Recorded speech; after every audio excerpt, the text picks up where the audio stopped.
NDC won so yes de wo twa sanim se na chi achia ye na ye di wo machie enti se chia e wo se ye twa wo ma na wo etimi etisi kwamu esa se Gideon se eniema anya ye 2024 a eye big blow eye disappointment kese anya mo NDC achidifo nko a o eye Ghana fo nyina eye investors a o matabiri wo mu dwetire sika ba Ghana nyina so ho ene be ye big blow e de ama wo mu enti e wo se NDC fo mpani fo group bia ye hye e wo mu so enye se ye attack wo bia ye insult wo bia but e wo se ekwan bia so no ye nyina me meti anu mu ye criticize me abiri bia enti wo mu so nware se ye criticize wo mu eno nchese ye du obi atem citizen mark nie afa mi komani na ma cheche asa na me diaba anopa mi cheche because abrofo no de omo aja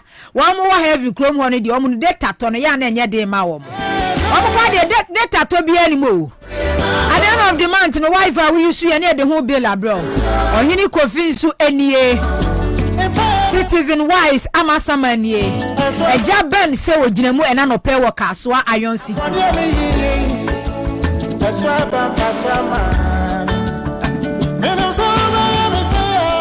Easy gas chasuenie Patrick M Nketia suenie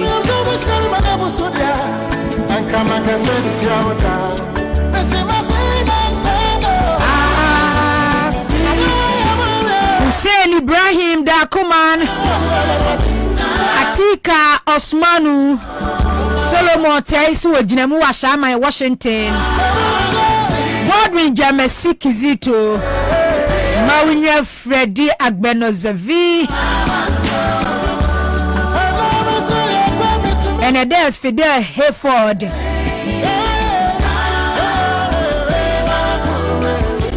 Kofi Dokpo Collins Amankwenie Father Bright se wojinamu Wisdom Ajikasu wojinamu Desmond Adomsana na ma minsuma Johnny anopeyo onu susu wojinamu bi Clean Heart General se amawa Peter K Woyomi Inisa Abdul Hamid Alhaji Fauzi Muhammad Mamu Nate Mensa suwonie Inisa Abdul Hamid Augustine Ganda Pesi Adalete Hey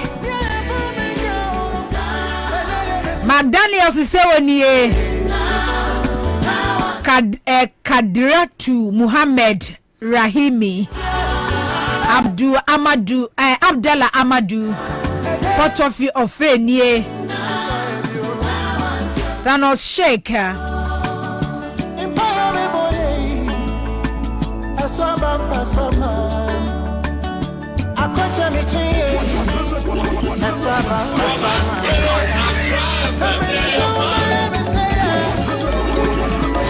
and Kwadwochire Martin say we call as an independent candidate because so waka say otene party fufra President Akufo-Addo ni MPP ni Shalo Ejemensa omo be mafia no na so waka so call say independent dia ene e wuntimi nya ho hwe Ghana constitution ya NDC ene nwuno ye no so obi a twiniti say election eduru wo gina say kontonkra wo electoral commission na madane won mo MPP electoral commission no muntimi nye foko etiala Kwadwochire Martin say wo ko metietie ni interviews bia etie bia na de ba ko pe ya be fafiri mu ni say 2007 Kwadwochire Martin say presidential aspirant 17 o mo call contest no enipa mienu na lead ye Kwadwochire Martin na Nana Dankwa Akufo-Addo na mi hu say former president Akufo bonani e cha Kwadwochire Martin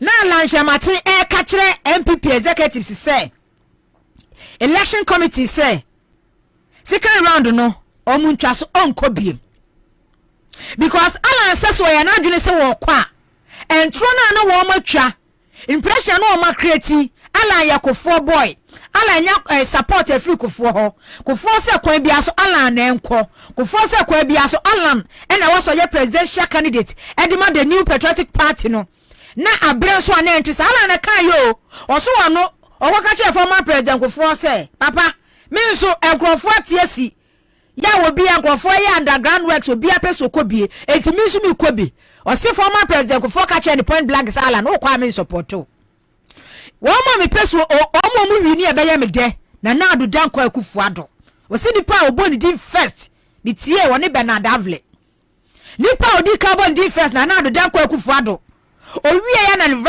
vice president Alhaji Lu Mahama may he so rest in perfect peace and obo papa o wuso ankoma and o se Alan so so ba enti uda number 4 sa wo so no wo koma sa wo so ye ma wa but na akufuado die so wi ni a meda ba ni yedi ntua kama wo se party no sa contest no na ye 60 verses ono Alan Kyerematen say ye former oye Kufuor favorite former president Kufuor ni preference eno no ono no ope no etu ono hu se so mo ko second round no a ono so hu se second round no ko be pegele na Kufuor na bofom se pu ko be wi ni hands down kra amana na Kufuor do alusu eti send ye be ya sa bra no wose cracks na unity wo MPP amanwoko mu no ase na chese sa former president Kufuor odi alanchi onu kura ni nua Dr. Kufuor kura no elipa former president Kufuor gbe ni nua kura wa monidin anka ho bi ena Alan say ye moma na adonko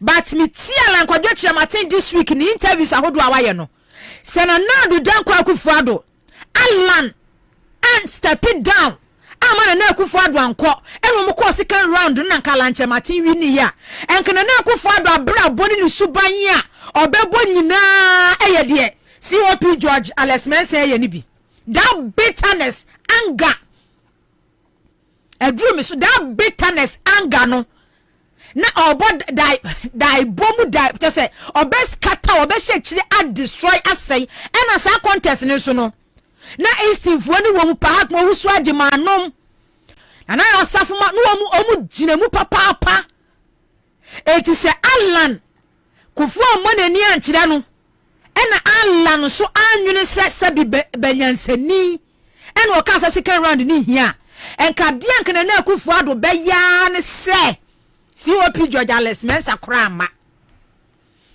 enka wono kura de enka wo ma kade ankana na Kufuor do beya MPP ko obeskata na wono de so wono kura no oba ye cross kata MPP na Kufuor do political career no aye chaotic scatter sa as a consultant for be anu be fi abeya adwuma sa na Kufuor do abrabo aye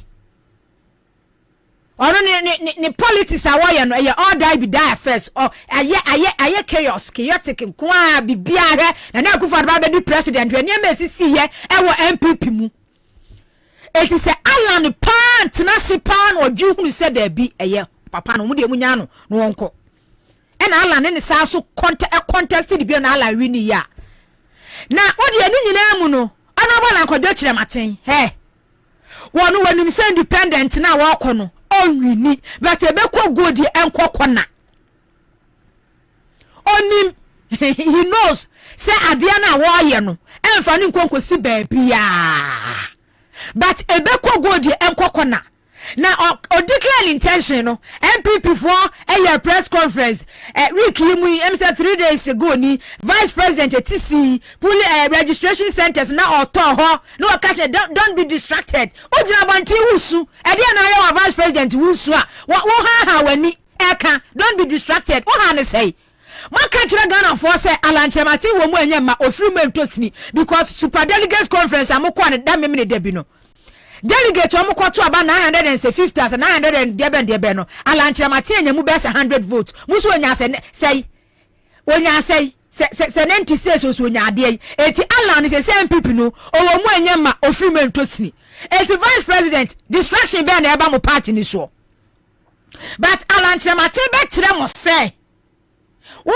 vice president Dr. Mahmoud Bawumia woni team ni MPP for mu gina so and Ashanti regional and say because we do Ashanti region ya ifie kese ye hono na ogro but omo be kire wo say de one kasa north east one mo na wo free no a super delegate conference no wunya 100% omo se omo ntu omo nsunungu ensisa enwura mfa nhemu no sa nipa na Ashanti region utu 50,000 30,000 20,000 25,000 edema wo mo do ma ton wo ma dwuna ton wo mu nyansa MPs wom ministers wom constituency chairman fo wom regional chairman fo wom wo ma ton wo ma dwuna ton wo mu nyansa wo mu gi 50,000 30,000 kwato abama wo no omo no omo yesen but omo so be kire wo say se ba bia wo free ba no omo say omo nyi wo mu nsunu ntungu ezise nwura ngum dia sa na Ashanti region so e twen ala kwadwe kire matin Fasha wutrim yakwa election 2020 general elections 7 December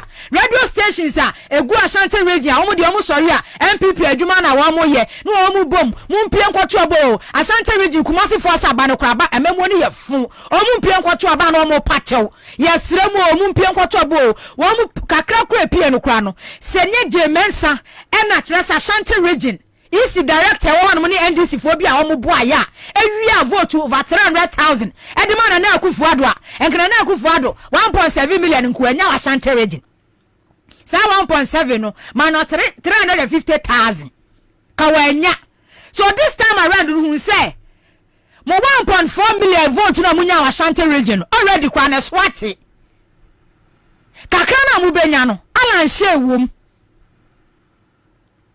eya daibono wo bono ebekwa godi enkokona se mo be kire se party no se mu na Ghana sika nyina ba bedi mu hono mo Bank of Ghana ahye de atwa sika e de amamo se mo fa ni aburo mo fa nwa election mu mo fa intimidate mu opponent mo fa destroy o man no na nya se mo an yenka yetimi twa sika na ye de amani pekuo kakra bi na adwinfi adwinbone no mo de ba be destroy o man na mo sa achemfo no achemabu akwafo se chebi abu akwafo no Eastern region mo landmark wono mo yesa wo hono mo anope mo timika ade chef se mo timika Ashanti region eso Ashanti region enemu akọ na akufuado achemabu akwafo no achema afiafo no a wo mo se Ghana ye wo mo de eslo wusi se we are the rightful owners no mo se Ghana ye wo mo de na o ma je o man na destroy no ase no a mugu Ashanti region wana mu no a mato mo ani monyam ato mo nyansa ade agi sika no na akufuado na busua no o mo yesai e wo Eastern region o mo yesai wo Eastern region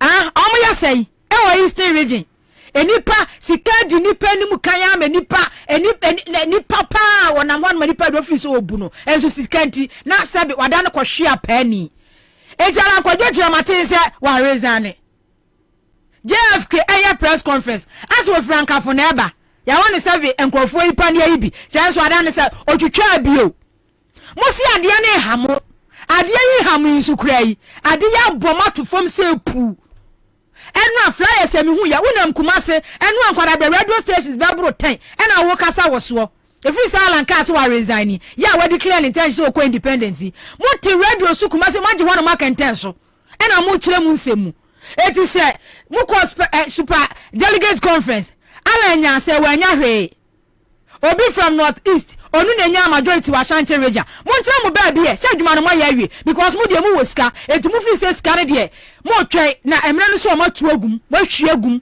because Ghana ni adwene gullible na adwene mu ha na adwene mu omre ohu sika na sabi ni jimi apie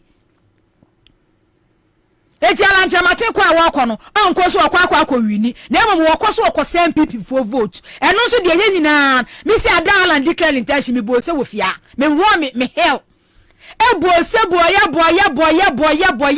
because abai no edi abro na se a whole penalty say President Akufo-Addo what say wo man what destroy wo man ya one kasa wo party so what say destroy wo party ada ala declare intention de che ya MPP for enso eye press conference metina say kan say na Akufo-Addo aban mu say crisis bibi chire wo amoso na wo mu hia minority for emu a wo mu hia former president John Mahama mu a wo mu ko otumfo honom adan na information no news no eba out ansa na Alan eba be declare intention publicly no o man ko man share hifie amfa nko so otumfo se Alan ade oba ba ye no be ha wo mo me ko hwe me phone the newsroom me ko hwe me phone so obi a ye close to Alan no attest me aka kire me say me de me man ko bio otu vuankasa kura engage na Akufo-Addo aka kire ne se nana support Alan ama na Akufo-Addo aka kire ne se ensi ne na sichina anadwi me da wono ma mintimi na me hu so obi send me message bi Gabi o kire da ko tweet me si ankra na makai Gabi o kire da ko ne tweet enie kwa me fan send ukwa na post ni sese ya na odi post na Ghana fo nhwe Gabi o say Bawumia is the real deal. The family supports fully and ready to guide him even when he wins. Gabi watch dako o postun okay we say February 2023 until ye old you say tweet and then I say Bawumia is the real deal. The family supports fully and ready to guide him even when he wins. So Etimoti Ashanti region one mo achemfo na ekasa no osif the family omo busua chemobusua no e support Bawumia eti Alan enso eni abusua e wa Ashanti region ahemfo mpanifo ya mo Ashanti region Alan eni abusua wom Alan ye tuni friduam e wa Ashanti region the family no ye achemfo chebi abu akwabo se so achemobu akwafo e support no fully enie ena da hono mo no eti Alan apka we declare an intention e be kogodi enkokona Alan ye nyina so ye support de omanfo aka ena mess no crisis no ka hu bi obi anu se wo ka hu bi ba wala nso no ye mu bi anu ma ase we are so disappointed in you na Akufo-Addo aban frase the first time say ye fun na Addo aban ye fun from the first time wo Alan kwadwo kire maten okay nie Bawumia is the real deal.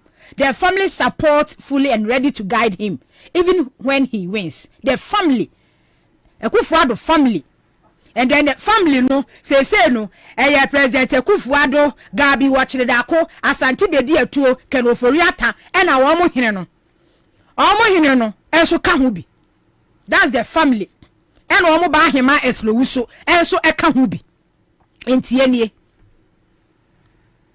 So ahụ ena eda so no to omo support no a anko nyame manidwa nyame nka ne ho because mo no MPP fo no otimi se omo to one no omo ne JMS electoral commission wo no omo planning plot to be awie nti omo na wi am say Bawumia kwa the next president so do mutimi ka president in waiting say na Samia Wuku eka bi 2012 ni 2016 no omo ka bi president in waiting no omo do no mo tena so omo dwen say omo strategize a plan a plot to aye bibia awie eti omo Bawumia no kwan say he's the president in waiting. Yes san omo hunu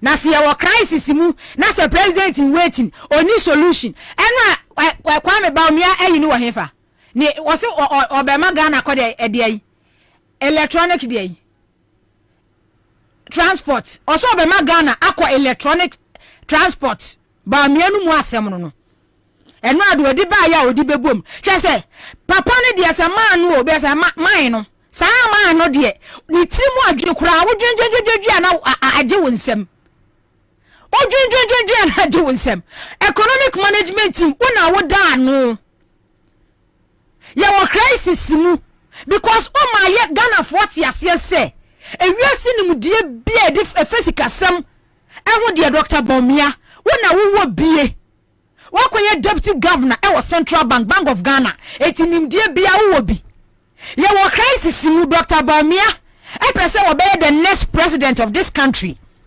Dr. Bawumia kasa binyansa semba ko pe policy ba ko permanent ni petrimu a Dr. Bawumia say ono no ni visions ni bi e ma Ghana say obe ma Ghana akwa electronic transport na nya petrol to enya me kwa aboso kan omo ka asem ne saa wa yete Ghana ha no ECG fo brebre viare fo any grid co fo e the power energy ema ECG fo so mo nkonkoton wa ehwo akontabo 50% pe omo timi account for just 50% de aka nyina omo se ayera omo nim ba bia omo de kane ane call out hu sika ama na wono na de ne kura ke so we kura na ma be me ham ontim na obi asia kai as asia kai ye ni kura ma no be kai se omo ba be yes sky train ewi eche $2 million sky train no omo nche miye as a country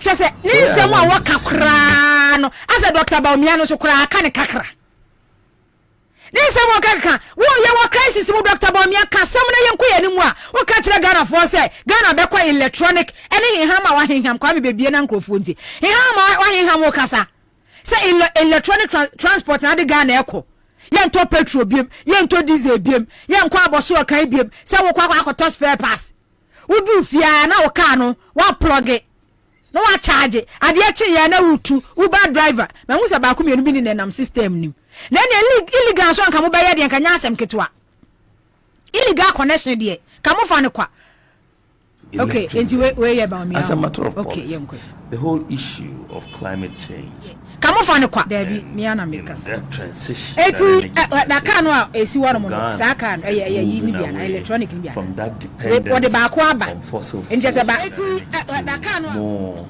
more green na by the way abusuafo wa pa ho hwe azan and this is one azasa enti ode achieve that ye hwe se ye be ba amamu azan o ma kwa ye electronic car ne bus ba ko de aba no de aba be jo no de dwene num sa chese oye empty vice president Dr. we ye empty yankasa is the high cost of transportation. If you look at the cost of transport in Ghana, there are two elements that dominate that pricing formula for transport. One is fuel, the other is spare parts. Isn't it? Yes. Those are the two elements that dominate the cost of transport, fuel and spare parts. Now, with what you're doing with electric vehicles as a country, where I want to see us go in the next few years is to move public transport completely from a dependence on petrol and diesel to fully electric vehicles. That is really where Ghana ought to go. And it is doable. It's very doable. It's not something that, it's far-fetched. Right? Orders are already being made by other countries. Orders are being made by other countries. As a matter of policy, we ought to move away from petrol and diesel to electric vehicles. As a matter of policy, the whole issue of climate change and that transition, that energy transition for Ghana and moving away from that dependence on fossil fuels to more, green energy is very, very important for us. And this is one of the ways in which we can achieve that transition. Because as you know, we spend a lot on fossil fuels. But the other thing that is very, very important for Ghanaians, households, individuals, is the high cost of transportation. If you look at the cost of transport in Ghana, there are two elements that dominate that pricing formula for transport. One is fuel, the other is spare parts. Isn't it? Yes. Those are the two elements that dominate.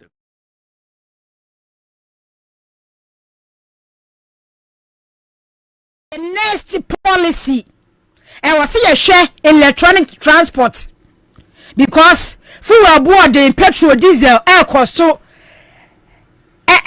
Ghana for enti share oti one mo can win basic things ya Ghana for here yentimi ya basic eliema basic share food inflation Ghana Statistical Service report on the food inflation eda soro high eda soro eruni here Dr. Bawumia basic things enipa here wana brabom die nipa bedie baby enipa beda enifra no pakopuma nwumre obi didi once ne kura no edin si obedi mukwa kuma bu buy election obi kuta 50 cedis what hwe sika wei ebe hwe me be asabosome basic needs adwane anipa bedi baabi anipa de ne tiri beto we are head of economic management, we are economists, we need solution. Crisis wa how we need solution.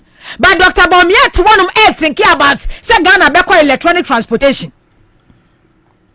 Electronic transport. Just say olaki idea say okasa na wo bisa wo say eti Ghana no yenso ye to aba ne yeni adwene ana ye no no aye to aba no yeni adwene because say wo wadwene a asema wo so bisa say Dr. Bawumia ene Ghana here say here International Monetary Fund say whole Africa continent, not West Africa, Africa yina per country or African country wa bo busia bo men aburo so a Ghana wo per Africa country ya wa bo busia bo wantimi ntua e Ghana wo per African country ya ne man ya say ya e Ghana. So vice president yeah, we are head economic management team. We need solution. But our solution is say Ghana beko electronic transport. Because all like ideas they say no. And plan ya we here brewe mu no. Only solution biya. And no me no be cast what's in a nama. The real Ghana youth a journey free Ghana has say no. They want me in Europe. They want me in Canada. They want me in US. Okwa Qatar, okwa Kuwait, okwa Dubai. Kwa nyuma deya ye den krofo me ye etia omuka 3,000 Ghana cedis, 4,000 Ghana cedis. Enyuma deya ye den krofo ye. Enyuma deya ye den krofo ma eye ewo Kuwait, Qatar, eni Dubai, bosumi soa. Former President Mahama woso no. Guess ye dom ko Kuwait ni ye boso ni ene wote ho asemu biem. Because a nipa a jane na yenu nyina kwenya e bedwane akope cleaning job bia ye nyina yenya ye bedwane ni yakọ enu no hia the current leadership ya Dr. Bawumia ni wo mu be president ye di say oman no labor force ni youth no obia pese wo dwane na no nurse student nurse ye ni di nkomoyi o sister wo ba ye school wa no mu no a kamia ye se obia o school no bia the only passport wo ye bi the only passport wo ye bi wo se nursing training school wa no no o form 3 o ma ye mo passport awie o mo form 2 the only bi wo ye bi form 1 for kura ba be wemu kura no efrase ye passport because o ma hunu se wo man no aye full useless leadership. They are so irresponsible. They are wicked, criminals, bomb mind, sell mind. They don't care about the future generation. It is our dream. Said the idea American embassy, and you pay book come fast. Said the Canadian embassy, and you pay book come fast. Said the Nipa book come fast. And all the embassies, Qatar, and no money at the Dinko for Kwamobano. So we are man penny, we are vice president, we are ruling party. Yeah, we do on mining punto or mining can come. I dear we better say we baby son say on mining labor force, workforce, ni nadano. You to now on mine is one national. I'm crop and for one because control a payroll and kwa form they were for 70 years, 80 years for the now suffer more for num 80 years num and I control a payroll. I can tell so. It is a youth no enya adwuma nya emfa wo mu ho omo be kwa wo mu nko e na se no sankrofo wen na akufo ado ene na busu akuo no so support Bawumia no omo hu se youth no wo krom ha se yade achi 7 December omo akoto obedi atia wo mu nto mu nyina akwa be ko ama na kan kokora wafo ne mere wafo na omo adwere ya se no a enka wo mu wo Ghana ha.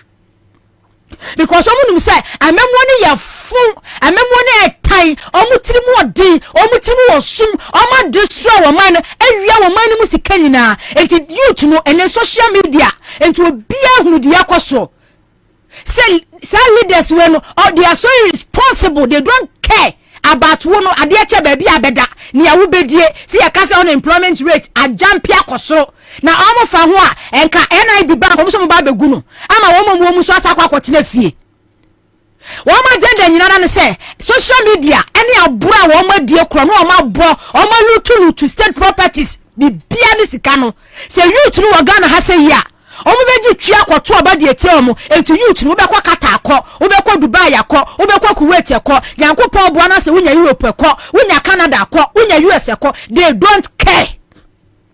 Say o vice president ni no one na head economic management team a acha se country ni dey said ya ne sa say because on lack ideas economic management team na wo ye head na wo da no oninim die bia wa bon Dr. Bawumia wa bon papa wo yo bon fu ankasa sa papa we e wo sem ke ye chi wo moto wo ne ye hwa wo machi ma Dr. Bawumia no president Akufo-Addo I was saying ye chi wo moto na ke ye hwa wo machi ma pa ya ka wo ma hyedem ne ya bro wo mo ana na mudi abro sa say electronic transportation like seriously now we moti Ashanti region na mudi wa machi gutafo na mo san wo mu gutafo na mudi wa machi mudwa tira hye musika mudi ekra ne ma ba nyina hye muntimi nyi ne ma gutafo na mudi wo mu achi we wudi Dr. Bawumia chi say Dr. Bawumia be ye the next president of this country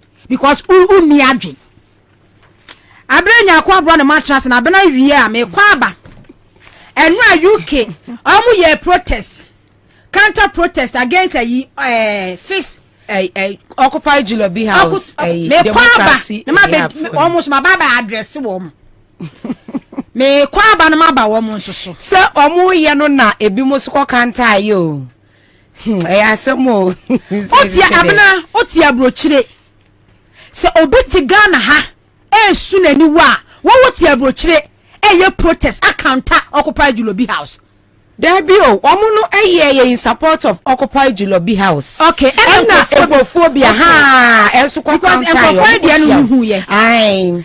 And then all placards health insurance. Aye. E dey ben. Na sa ye friend say ambassador kwa wodwane fa backdoor kra. Ama eno so ebi mu kwa akohia no ho no mu nyina ne ade petition no mkwa akoma no ko so wonye.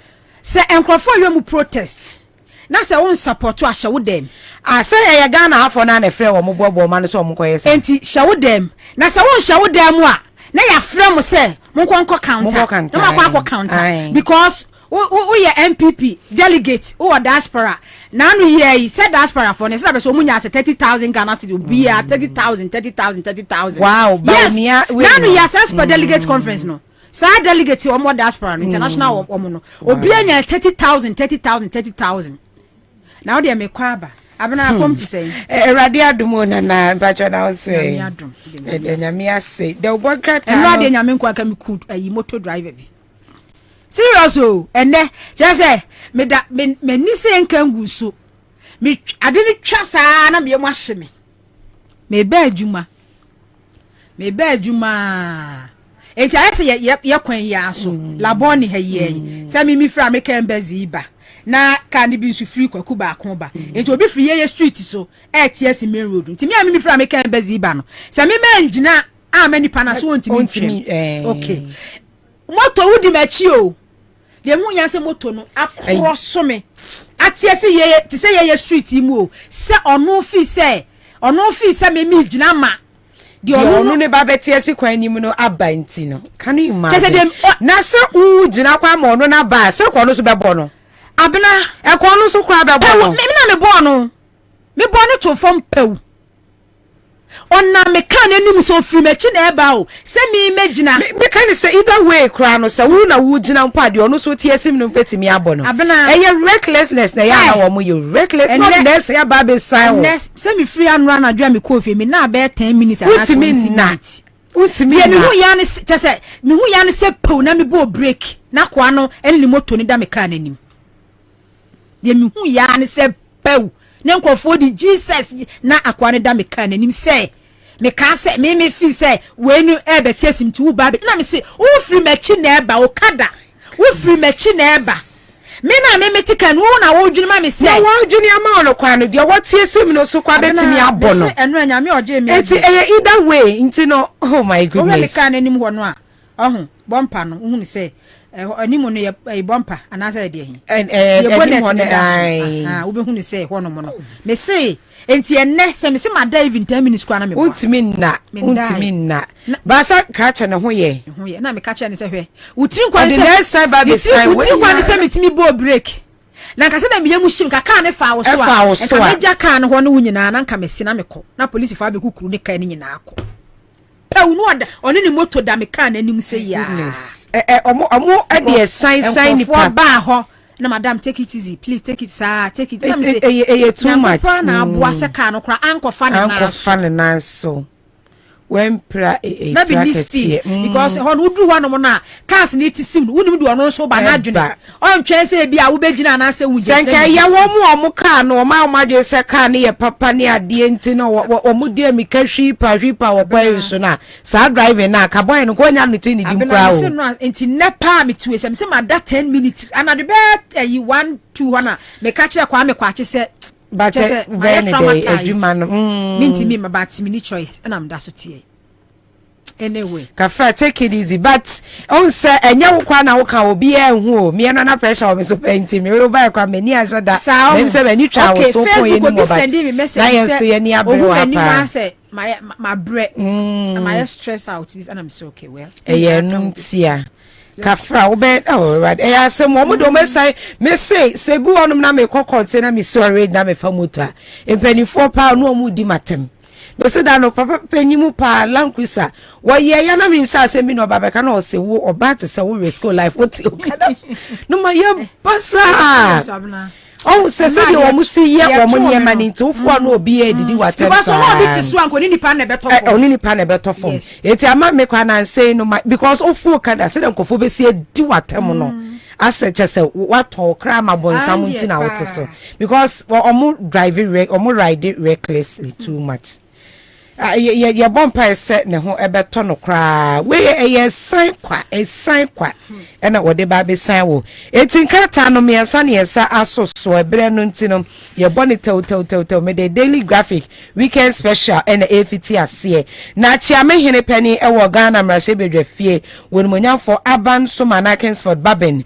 ena wode atu dwa wo kire se eba no kabi ma menka bia wo kire se esese ewiase nyina kandifo ehwe so obekura mu ye pa esanse wo se eno no aye kwan bi efa so ede bu man a eboa pa chese ye toto na se a ye nya papa bia sa chese ne eba ne soja mamu nya ne ade se eboa kra na chese no ye kratafe to so num na kratafe to so ensia ena sa me nipa be se aduonu 20 ena osusu se akwanhyerere esi ewo peki kwantempone so enam so ama wonum etina nanom sedwa we ye peki from mantem peki oh okay chese enya asem ketwa kwa wo hwe bus na sede esi amuni paare na pampa mu na hwe form sa no Volta region nipa best 20 na course neighboring countries ni bi ebetimi abasa boda Volta region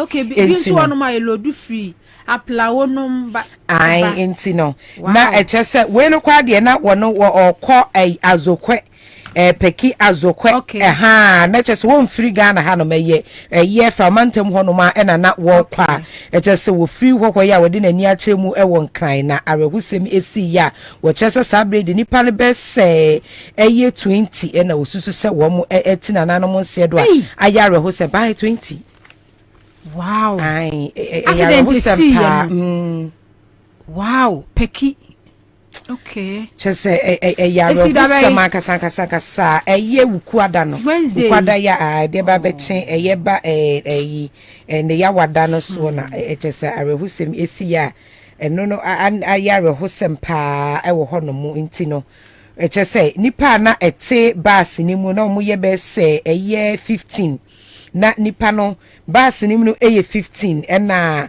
ebi nso so chese bus mienu akasa na di ehia eno nam so ema yes chese ba kono wo yafa ho eno wode ekohia eye bus kese no ede kohia bus kuma no Toyota mini bus ni bi eno na nam so ema akwanhia no esi sa ayare hosem pa nipa bus 20 eno osisi se obi a wo mo afa wo prekuro mu eti na nanom ense edo na wo daily graphic ni mu na ye kwa kogina mu ewo kratafa etoso edumiensa ene enya asem keto akra akopiem ewo boti falls se ya wo kira sesisi akwafo akwantantanti no akwansra ho nsem a esese ka omanfo betimi akọhọ no mu na esuo a chese ne esane tatatata sa efe ankasankasa ni nyina aboma akwansra ho nsem ekọ nanim no wo chese ekwan ye de kọhọ no menam se ekwan no atete apansma se konte benti no enya de se omanfo kwa ni gise wo bekọ akwansra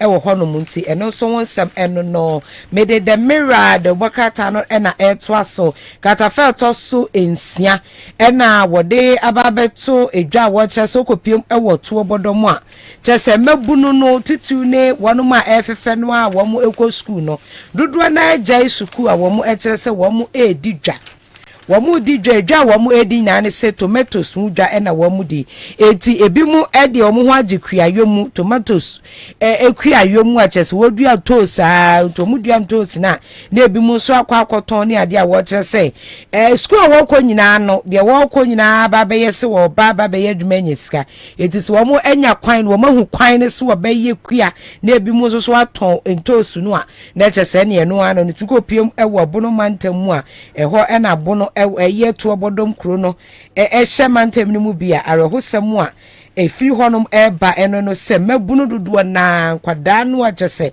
wonom ko sukuu no GHS ni SS no na womo echesa adwen a womo afa womo eje school si akuayo tomato farming ene ehu business na wonom eye na katafe to so miensa na Regional Maritime University odisuani ba akon ho no mo sa media wakwa di nsenseme papa ni na ne se wono wodwe se wodada ne ho na se woni se wontimi na ada ne ho na ada wo manfo sa wono waye no ho sa chese wo ye adwuma ewo kolebu anase ho teaching hospital kra na chese wo ye gynecologist wo mo eba no se ema pomuden won nsam nyina ne ade a wono mo ehwe no na chese no bi na wo ye ya ni nyina ne se ko de dada wo manfo no mu bi age wono mu sika eno nam so amasa brei wakakopie mu ewo aseni bia wakopie mu ewo ho circuit court wo mo ahye ne se won konkon twiri mu wongokwo twirimu ewo abai kukumu na wo ba wo de beye adesua ho sam kra na chese wo mano bosumi nsia na se ne se ye 12,000 Ghana cedis wontimi ntua de a eno obekwa akotwirimu eti eno so ene ensam kaka ewo katafa etoso miensa eno nom mede the Spectator the bokata no ena ebetu apo na wo hye katafa etoso miensa na Ghana Tourism Authority and what I say enuane bi ewo Ghana mamu a edin e de frɛ no ntino e ma no enhye nkra so obi eye hwehwo no obepiem ewo ma Ghana mu a na sɛ wobɔ aduane didi no obusa sɛ na aduane a wobɔ ne din di ase kyerɛ ne sɛ na wucheche muche nipa na ema ne nye nipa na kono kwa se aduane no obedi bi wase aduane kama party se konkonte se kanini ni fufuo eso hwe fufuo se de amrofo nyina aba Ghana wo mo de entry edi fufuo de entry di fufuo just obi kwa timi de fork nyina edi fufuo nyina ne ade a wo kire se so obi pa ni timi bre se wate fufuo nka fufuo no nya de ye kane bi de woni tintim no na so wa timi pa se wontimi fa ne nsa enten fiti ase ni to de atre edi a na se ebele se konkonte nso ni nia poten a no kwapo de nka ya hata ma na wa ya nyamo de nka na je se ne ho adwuma no akofom a ne sa enti se fufu abewa abrenye si ya powder ya ba na so so konkonte no edin bi ankofo de frɛ ni nti no ema enya ni kakwa okofo kwakwo no so obedi etu obi bebiem why not Ghana Tourism Authority say konkonte omo be pay din atoso a wase konkonte na kasa mu hadwen na emom se di bi se face the wall Chris Brown ene no se basa se di ni nsem kran enti se omo be pay din atoso a omo be pay din foforo de amana kran se bia konkonte se no omo de ato Akufo-Addo eba se bebe na ya kono pa o se Ghana de Ghana Tourism Authority na almost sa tourism ho no wo ne wo minister no ada omo ade ha wo ji omo pa se konkonte na ena edi adida so nti na watch omo di World Tourism Day nti eno na enam so ama wo mo ho nsɛmɛda mountains ende se no mu pedi abetu konkonte ai nti bi konkonte se bi na omo de konkonte ato akufu ado a ebe ma na ya kono pa ministry na mu kura no kura minister no sector minister na mu no kura timi ka se obekwa akwache so obolo wa yi ase ai nani abre opani nani abre pa afa edu konkonte so ai gobe ni ade nyina wo so ba be sesa ne din no ne ai gobe e ba sa na ha adwen gobe se nyoma mpani dada John Dramani Mahama kwana amana agidi ese gobe to the wi ase aye yi a ka gobe se na ka hye ne ni munyam sa enti no wo so ba be sesa din no dodo na ebi ti se body a atoto se mo fe no Kofi Brookman. How can you call was say aduani bo no ma mo ba kro ma mo pe ba ka se Brookman a okoto ebe ha no when na atoto body e wo kwan ho a se broni bi pake ne ka na se obduru ho no ka chen se ni di Kofi Brookman eye broni nim se ye roasted plantain and wo kwan wo akoto eti no eno no na aba be kire se no se obi ye tourist no oba afa ne ya be kire ne se ya sesa ni se bu obu o ka se roasted plantain obesa di aka na soso aka Kofi body ya totum mi Kofi Brookman se Abraham kwa me mente sa di ni se ebi asakra na mi wuko Ashanti region ho na kwaka Kofi Brookman no na nkran ha no ma na ya na Volta region ho na kwaka se Kofi Brookman na kwa Central region ebi akra ha fo no na ja o ma yo humrofo no ma pedian de ato because ha no kwa se gobe no kwa ye kokuma sesei na me no ayi no uso kuma so kan gari ni adua etero de komo ente no de bi komo sesa na nka bebua eno de be ye tourist na be na numu dodo gari ni adua bebe se de tourist no ye nka gari gobe de be mo sesa na gari ni beans gari and beans yes e be kan sa dia but bia na ebi mu de AK ni be kan be chirechire mu gobe na nani anye ho nti so mu be sani na but we kura no ye traditional foods a we asemani abre mu ya boka gidi enfa nyam Ghana ha ye wadwani bia hia bako Banku Central region Banku num ni tilapia num eni saa wo mo nchinam kitinkiti ukọ Ashanti region fufuo num ni ade ukọ Volta wo mo de ukọ Aya Northern region wo mo de na no wani mu ye so tourism no mu kan de no so kura no so ye de se wo mo ni hwe nti saa entokwa de funo wa na ato ni akareka di ehia niema wo ho no mo person mo hwe asem kan ye nuane ye local foods no ba be se wa bra akobro ni krom a ebi ono so na duane bi din kwa no se wo ti ase kire kra na ka wa waste time kenye bibi papa enti no no nti wo se wo mo ba be sesa edin ni bia enhye nkura ye ma nkrofo kra ekon no aduane ni edie na wode afuto so akwa ma mabunu ni titu ne emaya no ma teenagers no wo mo afefa sisuo na ase okay obi message Abraham say Peki is not on Aflawo road Mankasa Aflawo me say eye Fraumantam o si Fraumantam okay but Biana I Volta region but Biana ayi ne accident ne esi ne ye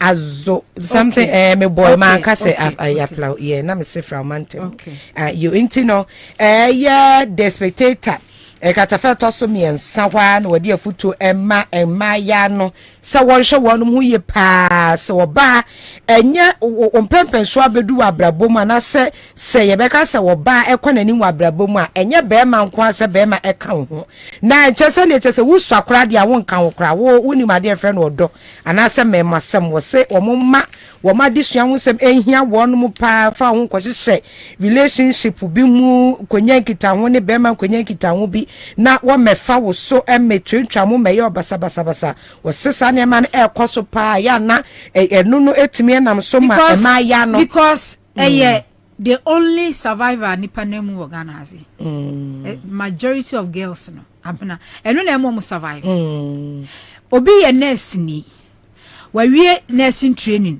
3 days Thursday bi na me citizen show ye free training nurse o see ni mate nchese ni ba omo training nursing training school college one mo na the girls ne ya ne say engofo kunu no wanye hook up no enu na o se obi free school mu Friday a aje se ma Sunday anadwo oba beda because school no otua fees nipa ni parents etua feeding fee na omutua ka ho no bibia nka ho biem me wa so no dan no kwa aduane bi eni ho no ma wo kwa akodi wa nu ho no ntaba be kwa aduane na aduane ye ko ho eti no ono no ye student no onya adwuma bia wo school ho no obere no survive enti no sa advice no mo de ma no mo fa advice no enkoma president obi awie teacher training otifie aye ne service awie wa hwe licensure exams 2 years 3 years otifie obi nso awie ni yes licensure exams so wontwa aye impost no how do you want the person to survive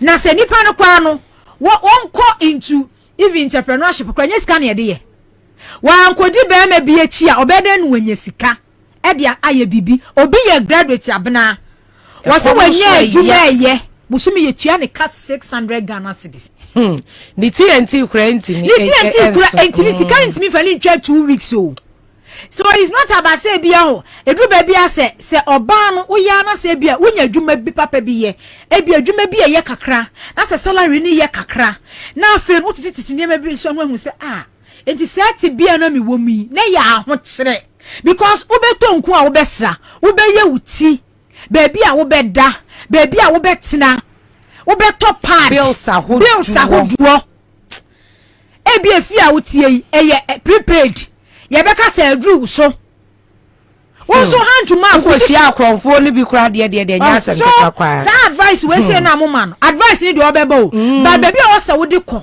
eye president Akufo na fama ne say because o ma mani mu aye de ama abenahwe because ye fa ye fu pan sha ba no ka cha kwada wo ko school so fa ye video bi na girls bi aso mo ka say prostitution kura so won fa so obeka so ye graduate ena so obi kwa abonyom sa friend says a good girl no the pills reben de be wo so so ho na ba eye de eno na e ba dia na ma invest 4 years we are service we o ti fie wo shede hu ne adwuma but adia sa adwuma kwa sika ne nso adia chena sabena edu anwumre no odwale etwitwi nanim kokogina kwa ho wa okonkoda na bi okura 100 200 eno kwa de sie de Ghana no de aye mafrafo no Nigeria fo ne ade na eye Ghana fo but omu wo mu but me how to put it but Ghana fo no de sie de hook up no matia so mpa so omu jejina kwa no de wonse bi a wanye de ya obi nua na obi be hu obi eti no wo mu de omu ya na underground hook up ne pa no wo mu ye wo mu jina kwa no akasa na koye Benin Nigeria for foreigners no wo mu pa na esi omu jejina kwa wo de hook up no esi de hook up ne de enya asem keto akwa tertiary universities universities ni say platforms ahodo no mabie okay na wo mo ye ntino ebu I say usually kwa mema na ye omo ye admin no okay mema pimps no and wono na te ne group na che say wono so say bia mi say na bia mi nipa bia na me so me introduce you mo platform mema na che say platform no so no etina admin ni ada no mo pe mema mama na mo ne mema nyina wo so okay e mani mema nyina wo so ntino say e na nya say bia mo wo so no nko a but obi betimi afiri abonten a wo pe obi a admin betimi a link no en nyina ne ade ntino kwa mo fa so ye ne de nana ensembe bre abusu for me siem jablenya ko na de ubokrata na memne da no pay de eba ye no wa be pensempensemu abubobubomu na ode amaye ene anopay na yentwe ye ho tew na ye mra ye ba na yentoa so emfa emam Give us P capsules. A memedry. Manum bia ye benmemua. Kani metutu ya na minkuma bo asese de. Betu esa kum mania G. Give us P capsules. Give it to me, baby. Give us core capsules so e. E mane meme nyina akoko yade. Sisi yade amamanya yem timotete wo mo no. Yedru no no. Manum bi amama de me ho. Give us core capsules. Mrs. Moye ding. Give us core capsules. I give it to you, baby. You give it to me. Oh yeah. Hey. Give us no. Amen ni jia bebusiemu papa. Na bema ka give us P capsules. Eni give us core capsules bomu nom dia. Na eni je ni ahoden no. Wa brudo. Give us P capsules. E meme wadi infiedu watwede kronkwan na efa. Give us core capsules. Apemfo abatan wo mo manufo ne nkwada wo ne infiedu mienu nka ho. E wo drugstore bia motufo nko Give us Herbal Center, Teshi Mobile. And na Teshi Aduami. Phone numbers 0543 222 470 and 05 050-68-51135. FD ahwehwɛ saa ejedi nkrato yi mu agye ato mu sɛ ɛyɛ CMGC Kachadio! Near here, sir. Ubebo star 413 hash. Ewo MTN peso. Amunumu no one saka watadie. Aye CMGC Kachadio promotion. Yeah, afi yesu ye bedidio. So peso when ya CMGC Kachadio bia. And ye quite way na befaso. Step 1, but star 413 hash. Ewo MTN so. Step 2, choose Accra FM. Now what dear, the prompt nechi. Esua wusu sikamu yina. Ebe kone yamau. Sika Chadia promotion. Eye cash in and win big promotion. When you idea what's our year, win your share of 24,000 bonanza. Shannon Swo, do via won't taxi. And your cost star 413 hash and never more when you say, Umedinkunim, our CMG Sika Chadia promotion so. A cash bag from Class Media Group. Kai Huna say, Sa Jumedia Way. And she shared the home. The National Lottery Authority, our Caritas Lottery Platform. And a boy chidom. Unyam Fisher don't watch airqua. One Kajumedia home. CMG Kachadio! Yeah! Hey, say the Mako who our Greenfield Scientific Herbal Clinic no. Me who crave me. Say enunti no manya award wa. Eya world best. Obian transe Emma Dumpemi ya de ka say anase mo boya de enkan to dem bio. Greenfield Scientific Herbal Clinic. Esa nyarwan te say ne ekuro etu no. Ne enkan ewana num. Oba na be mo pa wo. Ene enyarwan kaye. Na nsia ma me ka say ene spinal cord ho eka ye no. Greenfield ada romenti ene wasa so de gina na so ebiem. Greenfield Scientific Herbal Clinic. Our ultra modern laboratory and a diagnostic machine sir. Ehhehwe ni pedua ni mu ankasa. Greenfield Scientific Herbal Clinic. Ewa Nungwa Dogon Estate Junction last stop. Fra was 0243 983 906 and 0261 651 898. Greenfield. God is our healer. Greenfield. Your last stop.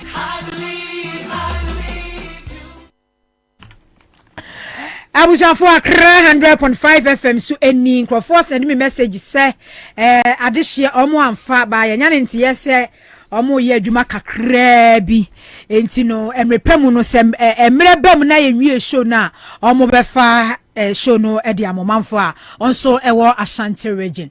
Okay, enti ansa na mebeko na meka enura ye nyina nim face the country movement Julobi house protester eba so ye wi echa police for buru bi nom ne ade ni nyina ye unemployment rate ekoso wo Ghana ha sei ni nyina ye corruption mismanagement reckless expenditure eno na ama Ghana asei enye covid ne ma Ghana sei ye enye Russia Ukraine war ne ma Ghana sei ye because we ye Bank of Ghana governor na wankasa wo books a wasua unim de awusua hunu ye wanya am abeye doctor Ernest Addison, one of deputies, one of board of directors.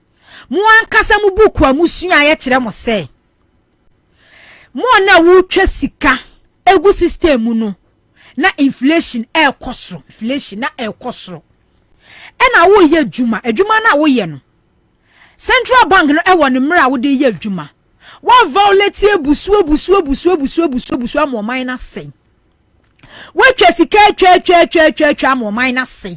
Ena sika no so a wotwa ya no a wo mo a wode wo mo ka wo mfantua loan no a ye agye no so no a wo mo a ye de wo mo ka ye mfantua yenyi loan emfancy school yenyi loan emfancy hospital yenyi loan emfanya akwan eno ami hu sesofo bi bo mpaye se wo hia wa Ghana emu Nyankopon mesika mrem potholes Nyankopon fele oh yentwa sika emfanya kwan yentwa sika emfantua ye ho aka na no se emsese 2 weeks ni school feeding caterers menya nti yese aban de wo ka na aban aye part payment de ama wo mo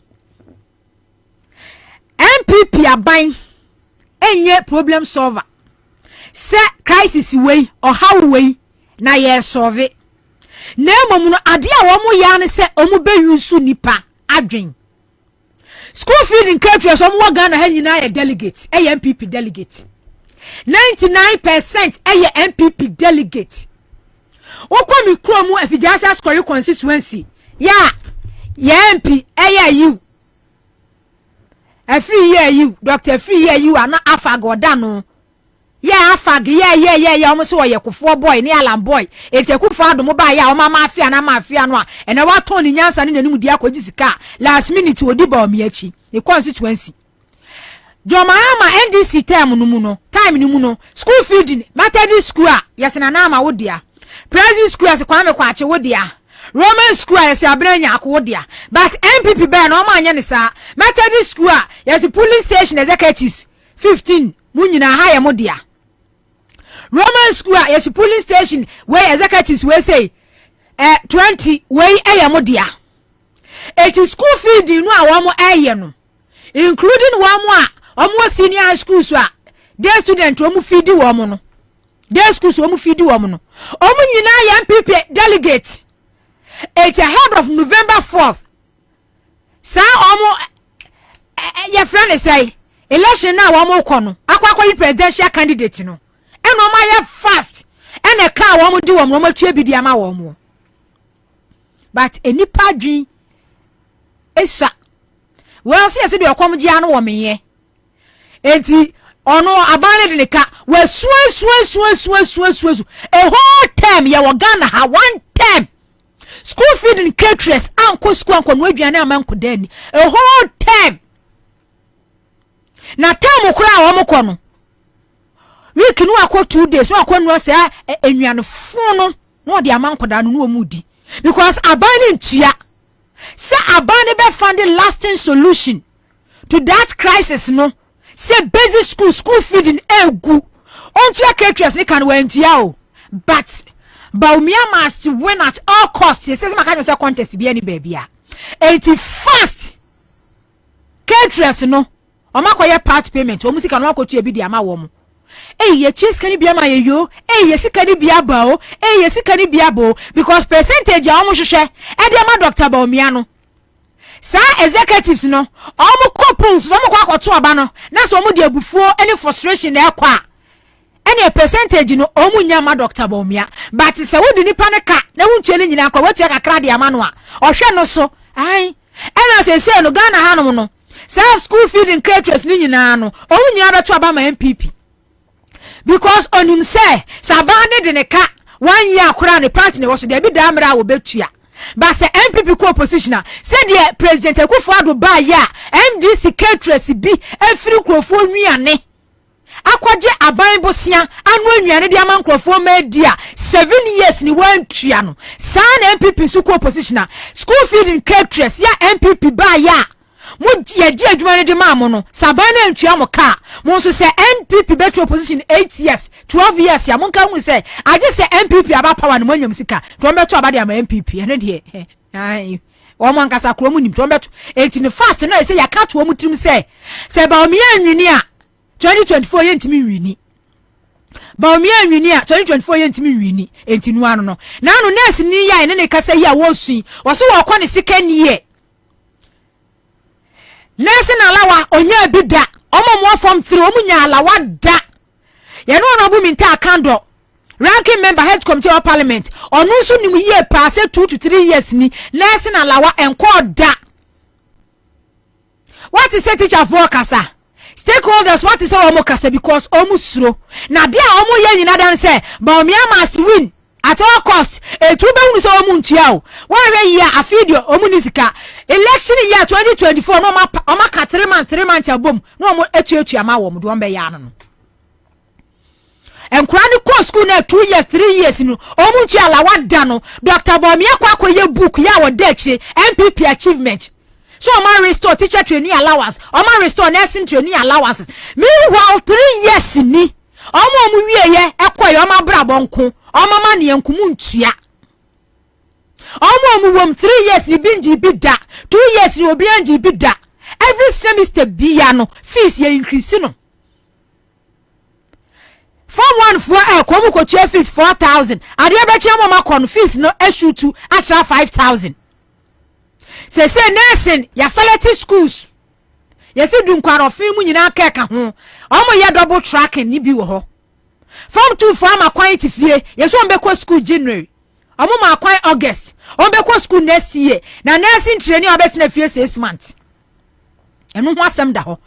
Na sa se sani ema we yi ekosu nyina no ekosu nyina no ya omuntu alawa mi teacher trainee bi kasai o se na first one no call the first na ye 200 o ma te so di aba 140 no 7 months wo hwa se ba kwatom 8 months wo hwa se ba kwatom o so be wie school November 3 years ni no onyi teacher trainee alawa best 6 but eda oma no omo de be ye campaign be BNPP communicators gina bia no omo de ye campaign edwa Ghana fo asum say MPP aban I restore teacher training nursing training alawa meanwhile they are not paying omo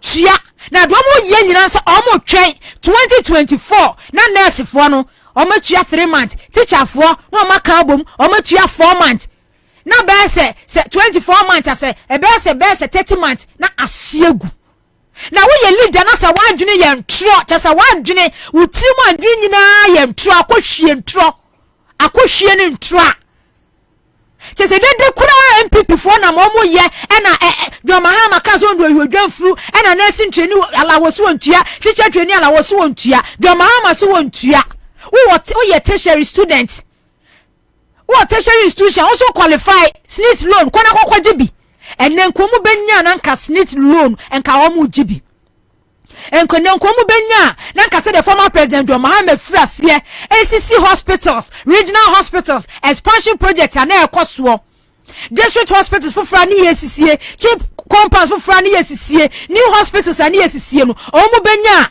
na nka sa SNIT loan no sa policy no da hono mo de ma wo mu na nko ma apply na nka hospitals yesisi ni bebre no mu wi a o manya adwuma ye obi wa form 3 okuta passport o wi ya ne kwa na Ghana ha because o man ye o man no president Akufo da destroy o man no obi wa form 2 na adwuni nyara sa sebe ya o be wi kura no no be free sa o man we mu kura no wako because the next 10 to 20 years no Ghana future say president Akufo da kokora wa bone wa destroy o man no so enu asa counter the protest na ekoso se UK me the video na mamo mon show sa video ni mfa mame Occupy Julobi house ena yesi enkrofo fronso bi and then okay so story ni story no enie concerned citizens of Ghana in the UK are not convinced that the frivolous and unmerited claims by the organizers of the so-called Occupy Julobi house have any legitimacy. Not just a Ghana phobia. Omo United Kingdom say Occupy Julobi house organizers no. Omo sama no omo kano eni nyina so eyensemmunu yembongu. Eti Mr. Omo show video ni mfa mame. Eti nura no enkrofo ye protest ena Ghana fo bi nso sorry ye eko counter ye se eye nkwase asem so bi betina Ghana ha se ono no organize protest against President Akufo-Addo ene ni leadership na ban se omo ye Julobi omo ye akromfo eti wo ti UK wo se chese ye na ye ti Ghana hanum na ye esuo no eye nkwase asem se ye besu she okay mobile renewal of health insurance membership adie na ekuta no kwa no wonte ase mobile renewal of health insurance adie na ekuta nipa na oje ababa wa ena da na same wonto aka no so obi firi Ghana na otukwa akote aboche no nkire se so onu oye kurasi ne okọ enani abi onani ate so obi ti Ghana ha na oye kurasi ni a so onim nyansa the fact say what na wiemu share play mu akotena UK akotena US no enu ne nkire se dipa ko no otu kwai ko hu na ni bie se o man na develop bibia infrastructure bibia system ye adwuma no enu nkire se enipa no na ni bete obehu ni nyansa na ni bebie oti UK National Digital Property and Diebe Address System oti UK ekuta we hwe papa yo mema yo mu gina ho ni sa mema we mu omo wo pipa enti no mu soli pie ye ni pipa ekura no every 2 years bi ade be ware de 20,000 pounds 2 years ogina won mu 10 years mo mu je men kata che no omo kura sa placards na ekura mema no a Wamono ye counter demonstration. Thank you for Ghana card. Can we imagine? Now just omo nimu nyanse utimu se de bia me ka se e ba Ghana politics a o pe Ghana form ye gullible omo dwumu oha na omo show maturity e wo Ghana politics mu a ubenya majority wo Ghana form gu abrochiri. Gold purchase program by Bank of Ghana unimu nyanse pa kokora wa hwe wanimu afudwuno unimu nyansa waja wadwene unimu nyansa wo papa panimu wei gold purchase ena oye buo ba asai omu gina ho mema no omu gina ho no omu no omu yire no na tete enso omu paper every 2 years bi ode ware edi 20,000 pounds enti 10 years ni 20,000 20 aware 5 for ejeya bisa se sika se no obenya ema no nso omu ho mu no nso no omu no omu kunu na tie no wa apply ewo UK aban no musu wani kunu ne man ne manum na aban ne manisika aban na man dan free ene wotimwo eti wo haw ne amane agana fo na mu no ono wonte ne man ne manum UK aban amane dan free obeka kira man so wonya adwuma wakoye adwuma 4 hours ne man no obejo mu nyina hu sika otidamu free ne bills nyina aban ne tua de mano eti si yate ase ne Yesu a ono te Ghana ho no mu a onimu nyansa eti mu gina bonten COVID ba ye Europe UK kan United Kingdom enyuma vacancies enyuma mu deda ho ya wo mo penkrofo mo ma ya adwuma mu nya binye COVID ba ye Ghana enkrofo nyuma egu krofo nyuma egu enkrofo nya adwuma nye President Akufo-Addo COVID ba ye sika wa senwo wuti UK wonimu nyansa wo ye counter protest Occupy Julobi House. Etu de onimu nyansa. Se papa akokora we abeji wo manya kenta suo. And you so 330 million Ghana cedis etu amena nsuo to apa entontom ewi ni pa won kran ha. Ya says 330 million Ghana cedis no. Ebetimi abi adwuma mani pa anya biaye.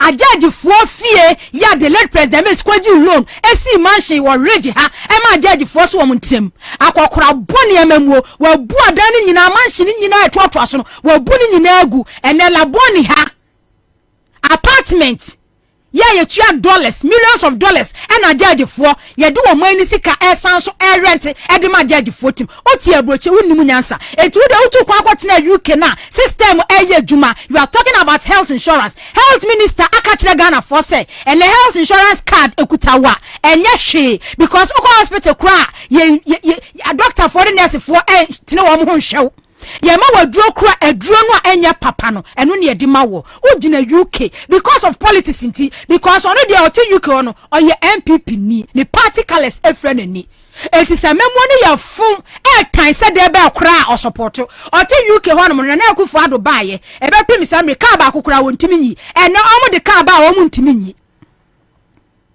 enti brana no obi ya president na muyi niama wote ye friend say Jubilee e ho no mo abo akenten so container tata so amode niama eba no enti mu de na enya mo fe obi bedi president see hospitals enti wo bagana wo du Kotika International Portamra thra de wo hunu no obi sanu adwuma no wote UK no wo de chese wo ye kurasi ni wo Ghana ade kwatena UK enti da so ye kurasi ni wani nte ye nya wo fe enti sande ma fu krono mismanagement corruption na ekoso no unemployment rate shoot to Ghana youth any future adwuma ni ha na se nketesi ane mrante youth no atiesi protest ya wo te UK onya adwuma wo mana wo manum wo je ho sika edi ni free no ye protest wo te UK eye counter protest what UK ya counter protest yakwa Bank of Ghana sa what UK wano mono mo prime minister obaye wodi say en wokoy mo prime minister baye wodi say en wokoy system ne ye adwuma sa what UK wano mono Bank of United Kingdom sa central governor no ebetimi ama bank na aboka 60 billion pounds na so besa atena ho no mo a matu kwa kwadru abochire madwini nya chese mwani nteye mwani bieye nyansa ma mutim chese nkurase ye bia na mode te Ghana ha no no eno na mode akwakotena UK ho saa etimu ya counter protest Occupy Julobi House muda dem free wo sorry ya wo ma wo card so ayale ya wo ko hospital insurance cover COVID ba ya na ye tua COVID levy no uti UK a country ben what is ye tua COVID levy COVID ba ya no a ye tu so bom within a year ya two utility tariffs over 150%. COVID ba ya ho ache no apply for social na aban na ma usika ada na Ghana for mu guabrochire mo ya de ma ne ye nipa ya sa COVID ba ye tua COVID levy COVID ba ya ho kira Ghana for mu nyina no krofo anya nwuma anya no nwuma abusu wo UK no ye te Ghana ase tua COVID levy what ya brochire wo kire wan apply na wo mo ma usika ye protest wo ye counter protest because class ye bia na te Ghana no same class ye bia na de te UK ho abusuafo Kra 100.5 FM su eni Charles McCarthy editor the Hawk newspaper Kwajo Yabua former Ayawaso West Wagon constituency youth organizer Alistair Nelson social commentator enso adjourn me ene anopay abusua eba ni ababa be ye adwuma abusua for good morning Kwajo good morning sir why at some point with me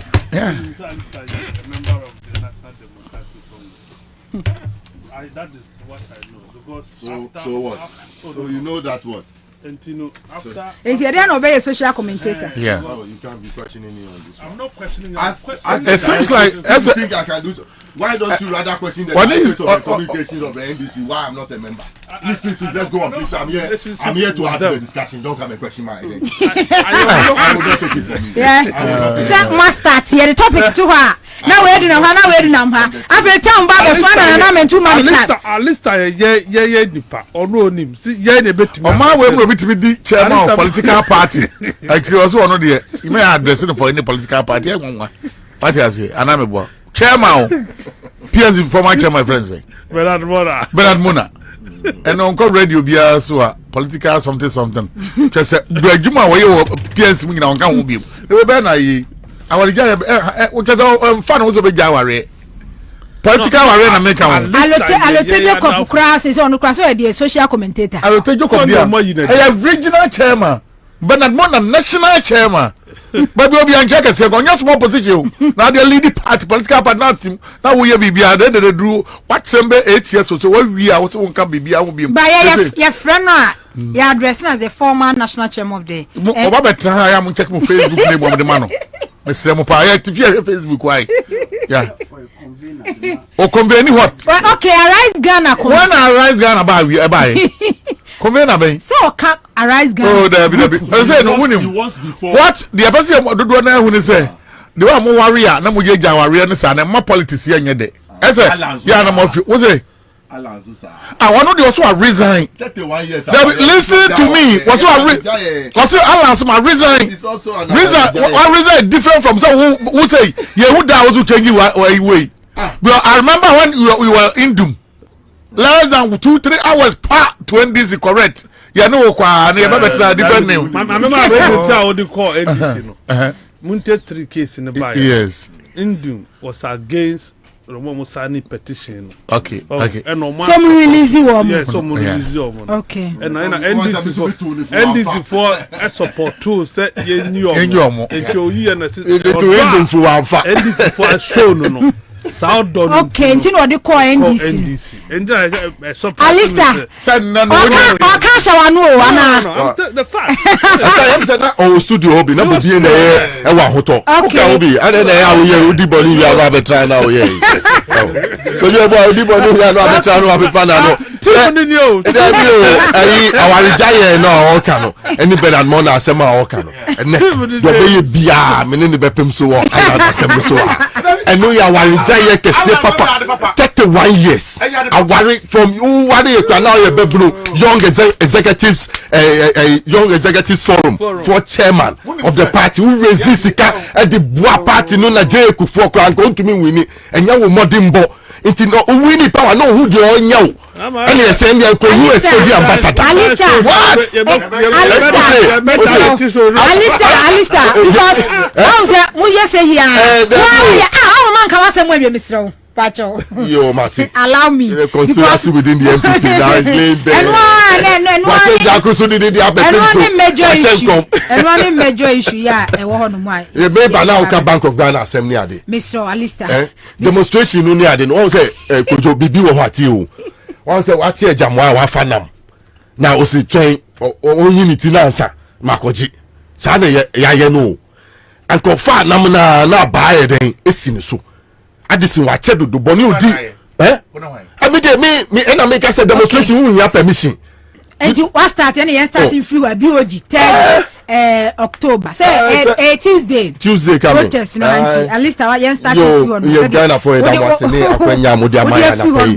Alaji. Alaji say do agongo no wenye sika we be radio we hunyansa anapay wa maya akwanya ya ba ya betra.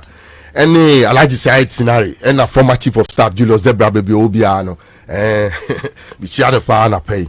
She Mufi say enkwale bi wo Ghana ha and amo na na do danko akufado na be hu krata bebre aba de BOG na ye wo ho no a America no ase nama ye de ama no enama ye nyina ye didi ye dok no e bi didi gare e bi didi ye mo any Bank of Ghana na ye ka sika kra bia ekita o man no a e gina o man na chi na juma ni say obo o man na akoma ana sure o man no ni sika semu bebi oko bia adani mu se wo amramu onu no behwe na sika no etumi agina o man na chiye na oko amama bi so ayeka central banker na omajuma omu ye ni say they make sure that the currency is able to withstand production and distribution in order that say a job the international market ni ade ni nyira no benya fapim no betumi de saadwa no ye de no uhwemu a entisa uhwe kwa fa so ayeti Bank of Ghana say Bank of Ghana mbebua Ghana. Even how the Bank of Ghana was used in the 70s,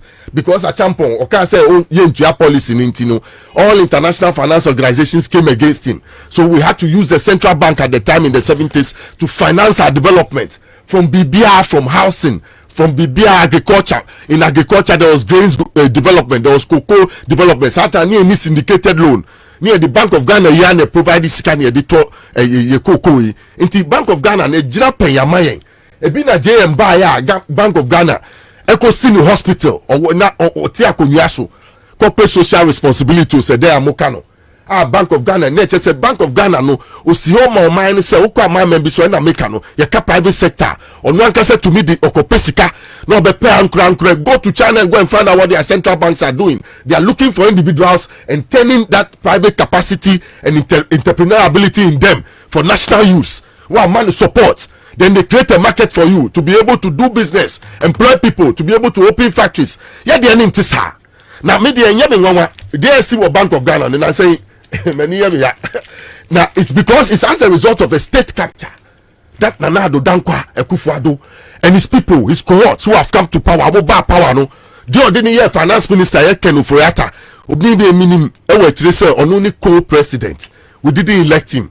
But it's a co-president to Nanado Dankwa Ekufuado. E basika semu yenkana na pawo Nanado Jenny na amano. Eno no so di nyansa kwa na bae. Wa ambase obebo man no.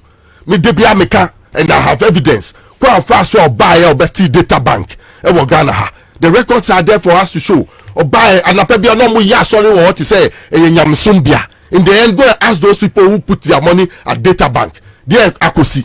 Orakeli gajepo ne papa called it busia bomb $20,000. They didn't pay until the old man died. Until we knew Okoye Juma or Salomon Brothers, we have his record and what he can be able to do. Look at this time. For the first time, an investment banker who became a finance minister in 7 years has rather depleted all the sources of state funding. Sika abandi gu wase or they took or minechi sefa cocoa fund, road fund. Say sikani nyina we disikani nyina wa penya sakwan sikano dia bemukura no sa dia kosia wa. He calls himself an investment banker who is finance minister of the state. So Usha, he bought his team and that the team is playing to his game. His team JRDC no kahun governor no or kahun a host of them you fit grant or the one to strategic places Albert and Comfortocran the Adumakus, he brought all of them. The already CBG he brought all of them from the data bank setting into a school room in order to make profit in managing the state's finance. In the Bank of Ghana, for my cocoa, a commodity like cocoa, ya boka in the past 7 years, and the Bank of Ghana sits and watch, and there's nothing happening. For cocoa, for the past 31 years, a loan edgy, a central bank. Why wouldn't you have the wisdom? So 1.8 billion every over 31 years, no. So Betty says he can be at war in order to create a commodity bank to help the cocoa purchases over the years, in order to save cocoa production from Galamsey. The Bank of Ghana has a big role to play. 31 years, yeah, the loan bar. No Bank of Ghana, no boss say, because when you dollars, I be good reserve mu, no they are do pay. No asa be pay price ama farmers. We say nya ho faso. Inti cocoa sika ni buy no pay. But on finance bia mwa cocoa farmers. Look at all our commodities. Look at our minerals and minerals development. So senior gold e jire sika biechi e US ni UK ni Germany ni ade. We are a gold producing country. What has our gold done for us when it comes to our currency? Shedi aba ejapade o mampani otiso in his taste to get acquire wealth using the authority we have given him, decides to go and set aside part of our gold proceeds. Who told him that? At some point, nationalize the mines. At some point, you spoke against as General Secretary of the People's Movement for Freedom and Justice. He nationalized the mines. He put all the money in the state coffers and used it for development. Look at you. At some point, was short. Look at you and look at what you are doing with the central bank. You are not shy. Addison should have resigned by now. And I make her say, when we are nominal, I could try baby and yet baby say, young train, die bekono, a jamani nam, while we are here, Sadia can look. I'm telling you, the demonstration is not enough. We must move a step further. And how do we do it? Some conform free data bank as if only we must report them to the international community to freeze their accounts if we are to find our money. Because if you look within the setup, there's no development. Also, basically 350 schools. The central bank has never been able to support education in any way. Let us go back into history what we did with the central bank in the 70s in terms of education. Today we have not been able to do it. This same central bank sits there. They see free education. What has been the contribution of the central bank to support the free education policy? We want to know. Nothing. Share healthcare. Look at how healthcare nurses need Janimunsu. Train more of them. Train more. You can. That is why John Mahama in his wisdom said that look, in the days when we needed the nurses in our hospitals and other things, we have to entice them to come on board. These days there are many more people who are rather yearning to come into the profession. So rather we must open up for them to take a loan, to make give many more spaces for others to be able to train quickly within the same period of time. Musi loan, my student loan. You cannot sustain it. You cannot expand to create more openings for many more young people who could have been trained as nurses within the same period. So that if many millions are going, many more will come. After all, remember that so they remit us. And I make a tell you, if it is not for some of these remittances in Krano and command a good intermediate, the American Basin say, me central bank for me, baby, I'm a team of banqueters, me home. Obia and Taubia, but one politicians in the recent past have also gone into the employment cycle of the Bank of Ghana. And Bank of Ghana. So it has not. I've not seen the Bank of Ghana advertise and ask for people to write for applications. I've never seen it in the past 30 years. I don't know how they pick their people, and they are there, and they don't even think about Omaino Yesikasem. Now Boka 60.8 billion. There's nothing to show. Our industries, look at where they are. Look at entrepreneurship, young men entrepreneurship. Government is not able to create a market. The central bank is not able to create a market with all these losses. Look at the bank's collapse. Individuals who lost their properties within the setup. Where is the assurances for those whose monies were invested, who up until now have not gotten anything from government? Where's the assurance? Entina, you call that a protest no? Yes, that is what I'm saying.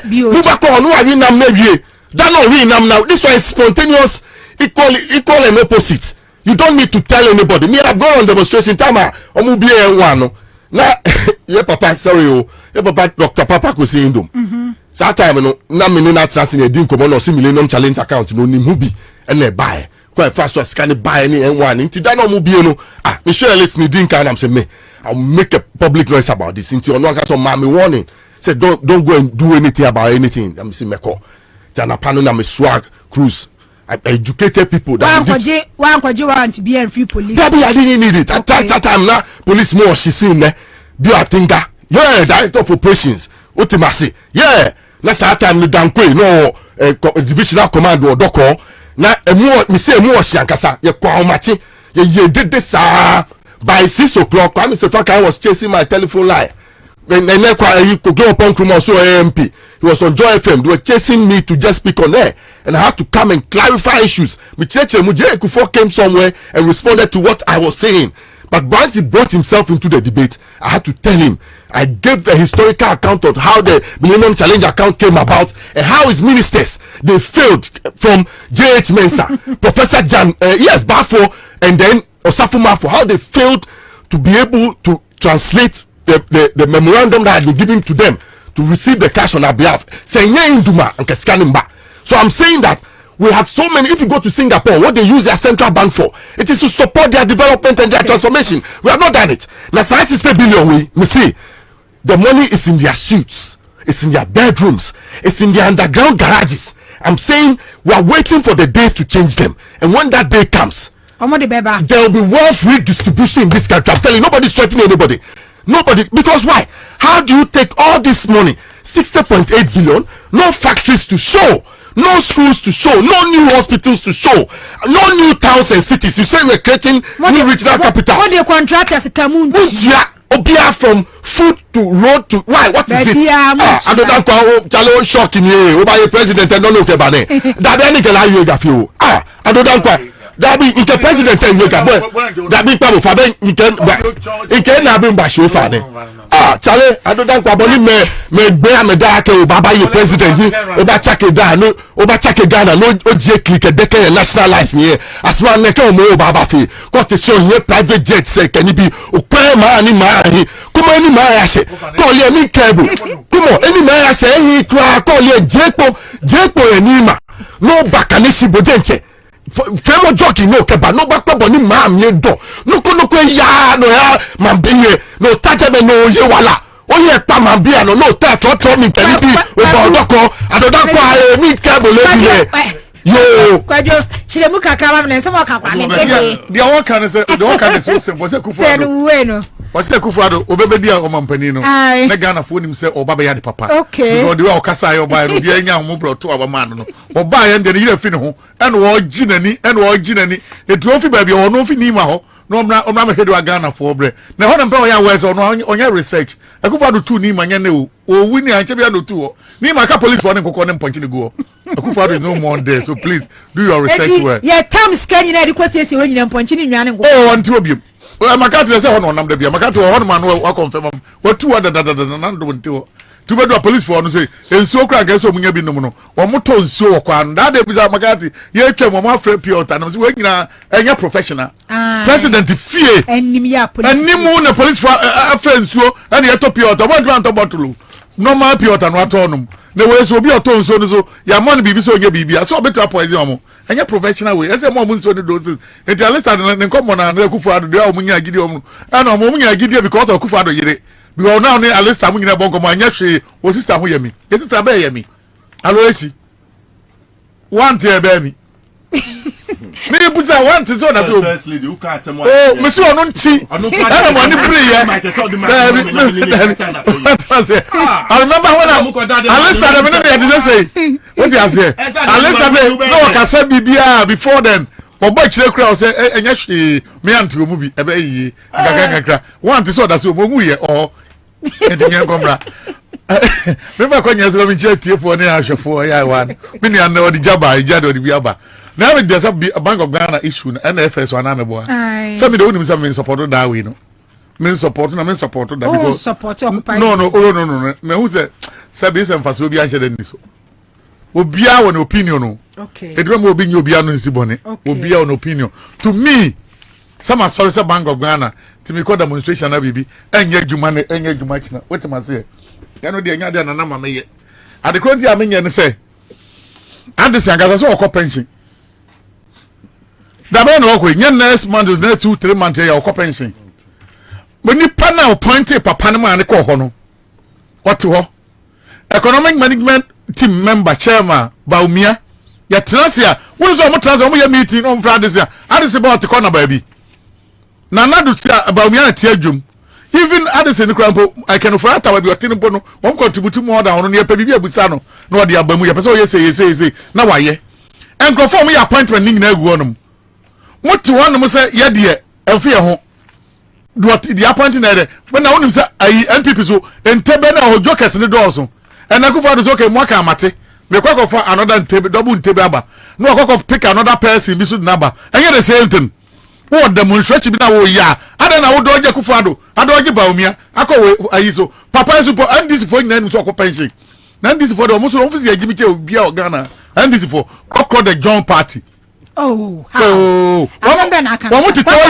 mo tetawa yusulia wo manu sa de ko yefaso ni so no mo kwakọ ya ntikro na parliament agbasafo look alike mami and new tefu oba parliament ebe tena mu ekoye the name of Ajosafo e dey in opposition for me up to now because say sad ye when that lady no but this I guess o prison ni nyina we don't for ya konwa ye fie kase ni agro mo jai man ko free abakwa kan mi enu ankosi aga nam adese okopage ba kwadwo eno kura no ansa no mbeka kwa no lady ni wuramu no okotena no omu hui pass anya Ajosafo eso mo jaye omu hui etimi ka cho say later no mo ba to beka asa anya omu hui say ni pa na woti Ajosafo city no omu hui later na mi hu say omu kasa na haru na edusu kire time Ajosafo ba ya okotati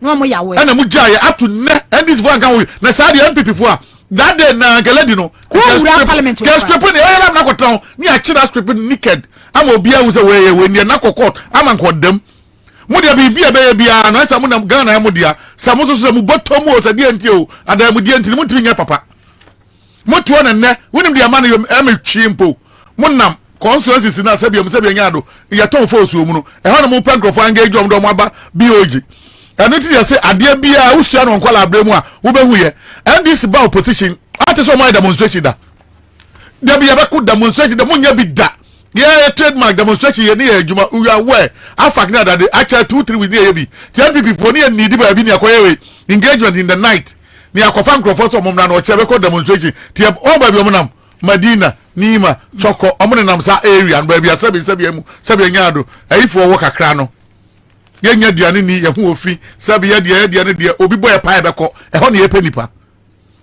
and this be power de make sure make sure omza and this be power wo mo make sure san crofo no ko se de mo demonstration no wo mo ye mo nyine wo mo I remember when John Mahama was in power achama MP no ye we a lawyer Aramebo Makati ye chiche position ya man bi wa lawyer okura igbedi no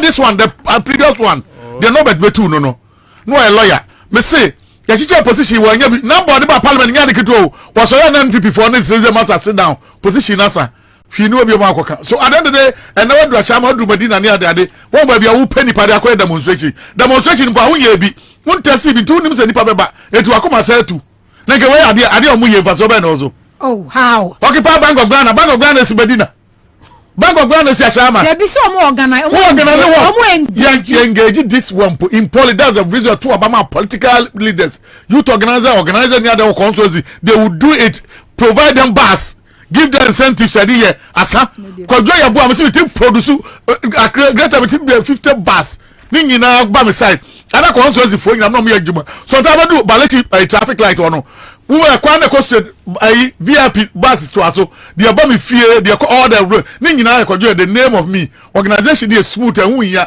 say no kisi akobo ayi say on engagement omo you say ka ho pa enkophobia fa hu ti mire so kwadwo eye omo ye community engagement na me ba na wo ye dede o e mobilize they should come to Ayawas West ada wo mbeti ma ya a failure of the executive failure of NDC and to my constituency like Ayawas West won't even call other constituency La Paz won't even call we constituency we Lada Deko to power thank you ada na mo ma no do da ho na mo ye de kese yes ada na mo nye wo ha na mo abochenku ha na they are penny pa because of mum ye ka muntie moto abayi nkrofo bi keke na anu a chairman so otukwai what say my letter me the change a third vice what to abani yanka be hu appointment phone na kufu ado ye no the same appointment now so ye the same about one akoto ye etini pampo nya bi woni ho no nya ni pampo echi nya no na what be zanka political party if you chairman ni one ma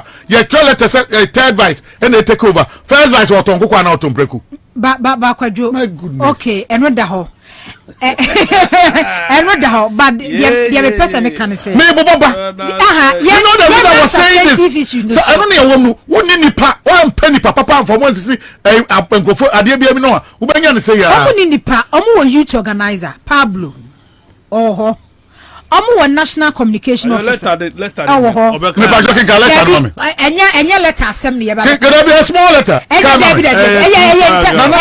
internal party affairs nana mumie we no nam na de mani abre nana ma uni me ba no me do men kan letter man o se kan letter man o kan letter o ju me mi enu nka me enu nka da bi won kan letter bia kwajo dia me kan say Chama Sedun Ketia travels to India. The national chairman of the National Democratic Congress, Honorable Johnson Asedun Ketia, has left Accra today for a 6-day visit to India. Okay. In his absence, the vice chairman of the NDC, Comrade Abanga Yakubu Alasan, will act as the chairman. Okay. Issued in Accra this 13th day of September 2023. Kwajo MP na who penny Alfred Agbesi. Ba kwajo dey make sure say me so you handkerchief no me hu say na wuti ye we ya. Sorry. Ye tackle issue na wo hono no because NPP chairman NDC chairman atu kwai en wori na chija we ni ade no mfa ye kan de make no na me body points a wo so me mu do man go for member the party omo national youth organizer Pablo wo ho communication officer Sami Janfi wo ho national organizer play be two and two keke it's fucking engine for 1 to 2 hours. As I move, I don't know about explaining to me. Yeah, my question is all still remaining, sir. My new country, no more. General Secretary, women organizer, and to Ubu Bonons Aubre. Registration for election. Muntimin Sheni Panimin Kano current because I do my bonny amoye gentino. The Tomo for studio, how one years. And my bonny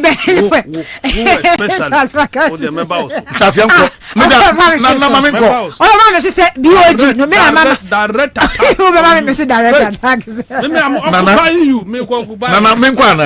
I am occupying you na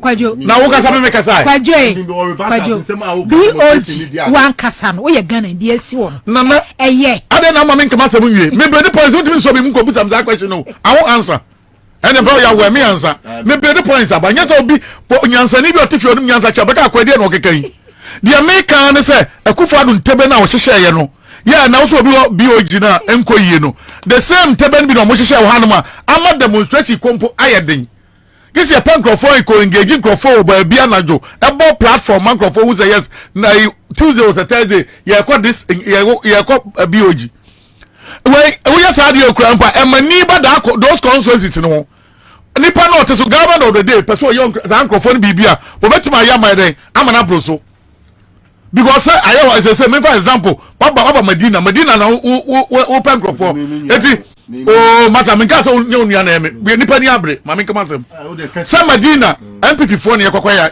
mu na mko NDC phone na kwa mo de MPP phone betima transfer he ka ba so ndo be sisi on Medina ni a shama ni na target ye sa microphone po ya mo mfo ka no ya kasi ya mo mfo ka na e dey na be ya organize national security ya matter those engagement ni matter dey me Pama choma mane nka. Enti dia meka na meka siso se sa wototo niema ya ta niema we ni kwa se ba. And na what you so exactly consultancy e ho na se do mu ubenya mole for do mo aba Bank of Ghana. But nka wo ye wo start ye e na wototo niema yi a ya hwe obema o si so asebia nya do. Wono oba nante no di be 30 something. Wono oba ne katape no nse gu nachi. Na dri nyina akọ nachi wotomaze. The same thing and this for your demonstration da. Do mu so say demonstration we ahwe na amfa. Na ka ye no matratra ya ke we hu ya disengagement ya akoko bo kama no giza no o mo aso mo kasa on the D-Day ya da program ne koso se o munyina aka sa mo voice nyina ko off emfa so obi anja da ni sumi ni aba edi dia make an say wo pese wo tu obi a anya adese ono ko pechi ni e wo tu na kan 1 month no no mo ya de man no so jamade amade o de ko ma wan wonim so pese wo tu obi a Akufo-Addo is there Akufo-Addo na hand over so ono do want me nkona nim biem e de ne hawo Baumia hono Baumia ma ya we say wono no de sabia nya ado wono no adwuma de share ne nsanya no no obeye Baumia management economic team wono manager economic management wono ye chairman wono dan omu share no toto niema so adon de me make an say ai Baumia ho Akufo-Addo omu timi take omo na sam ko take adese dia na mu ni dampa mo ye and in politics me bawo in politics that last me catch you wa de winning vote and ya wo ebi won ma de winning vote no bonu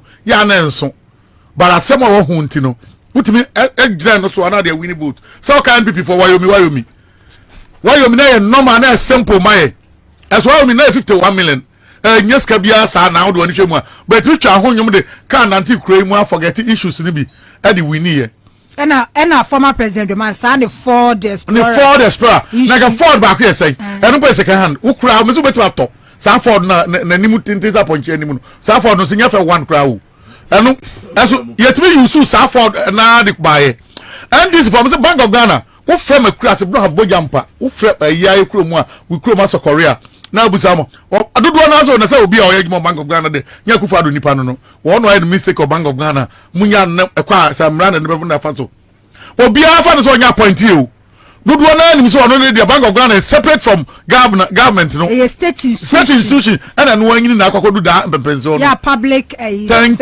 servant and ho sa no mu hu no eti anya fa na akọ cheche sa de mu akọ bre ho kwake ehu Nyankopon bo se be kuma bo asoro wontu America okusie nkobu nam wotima se enti na no abra pa julo bika julo maame danche we muti julo bi we julo maame asasi kan maame ni sika ne ba no ko ekura se maame no afa Ghana fo sika nyina akogu ni dem mo peke abra pa de ni bi yisi maame ya ne ho se na so asi omampam wonti asem sa ne ma mo ko sa Bank of Ghana issue we muja na mo ko see yisi maame ne so gate ka me ko gye ebu anke 24 hours am there because adese be ko adese anko ni nyina amfa so ni so maye ade ba ko pe ne hwehwe say the election day ye ba wie na NDC awini ye ba wie na NDC awini ade na hwehwe ni nyina gida sa maame so akuata chenche min ti asem wono na asem mutimi ye de epam no na asem ne ne tokosi ani wo de mo jai no ana mi twam ayawa so central ne all the constituency wo mu nyina wo region ho ne register wo kamoko guo say yama registration ne maso ne maso tra ayawa so west central constituency base 45 ye nyina ya bad bridge head office na show bi ti America house ho ne ayawa so UPS ho nyina kan wo UPS kwa ne twam obi wo Westland West Legon ye nyina ye ba ha na be register that is the important eno na hu hia ye ese tisi no mo forget Bank of Ghana ska de ba beje Mukeka be radio ni TV so aba beje na mo me attack the main issue ade aba me yakoye ni ade aba me ho ata Bank of Ghana ska we enkofo bi afa nsa me se me catch tell e be do by next week ya the evidence be ba sankofo bi amonya bia di omo pa bi bia di bia nya bi ntino eti omo nyi nyina jo omo dia ye fa ho se benya bia di yeso fa ho benya bia di ntia fa ho ana mo fa baba sakwabna kwadwo nyenchi wasa dabi kwadwo protest ye ya ne ye ka sa NDC dabi alista me ba ya tna si ya ka na abribia se me no better what come me ma bagu sam fa so bia ni dabi ba de me kan se ya ka sa NDC ene ma wo do bebrese o so mu protest o mu so no mu protest ya etia so this hu hia adena ya hu hia adena hu hia na sa hu hia na hu hia kwadwo hu hia se Ernest Addison se Ghana se 2022 ya se Ghana ya wa economic crisis no one spend it me ba also all spending $250 million EDC office for what is Addison ya me buda what is Addison na office say what see wo pe yeti there's nothing can do what is san ne na akofa kwadwo ya bo aba ade no wanya but say yisi maame program no so ye no na utimi twi dare na ye baba bia bi Lagos Star Village na how for it to register and kabeboa dan so be ha ho aboka bebre dia kogu Bank of Ghana what's the Zambia $250 million dollars no here the office mbebubu ana no wo ba abesa atoa so and the changes ba abesa abetoa so amana akoso and the simple the corporation where pensioner on take weight and for that tempo weight yan for that time this for man tran ho so many years and then for that time was the last person second term oba vet anameboa omo sa pass no was a smooth where simple be fam oba be fam mu sa akoye e won krofo yanim e dey ba dey meba o Bank of Ghana e dey ba dey no mo be ko a e dey be studio mama nkwa meba me dey ma no si omakasa me dey ma no si omakasa dala review makati so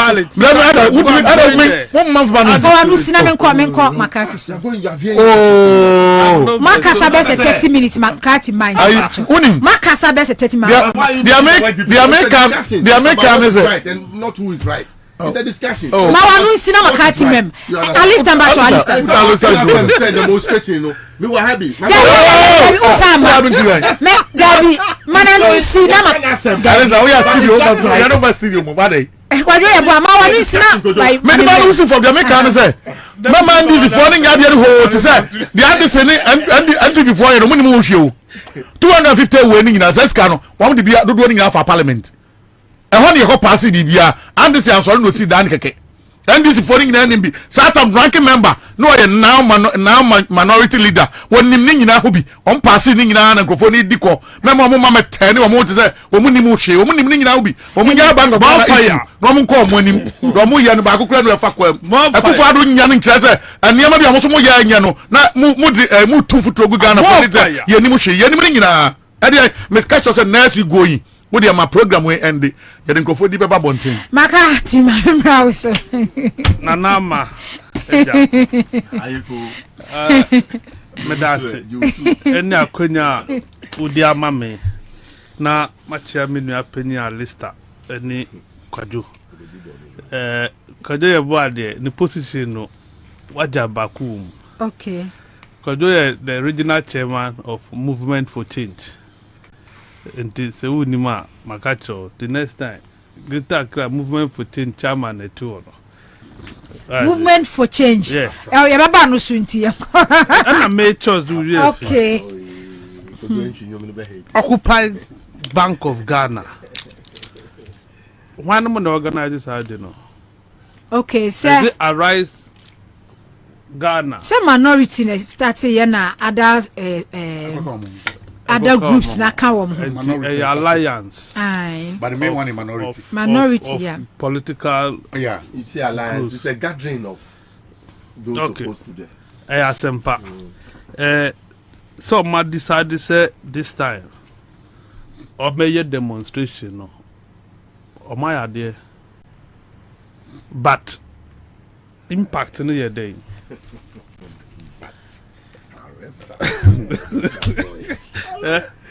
say oh yeah community engagement one of the ingredients for successful impactful demonstration who pursue your demonstration now we not impact you need to engage the people, you need to do what we call public awareness and education and mobilization until now omuye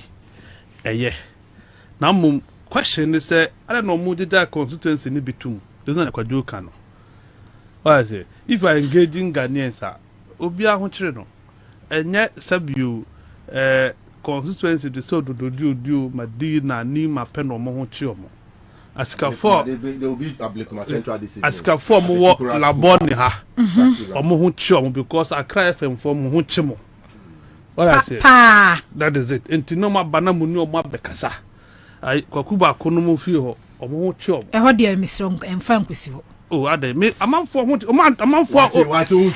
nkwesi ho na ko wanim wa wo de wasi Accra FM ye to aso ko wanim emfa nkọ sa ba bi akeka kom e wa ho kire bi ani ho obi a waton na asase bi aho ache na waton asase yeah me bo ohun ti wa o to ya primary dollars abemu entu to dey ohun bi da at least I'm man nkasa why because ya wa da issues ya say anyway anama there were 3 arms of government the executive, the judiciary, the legislature.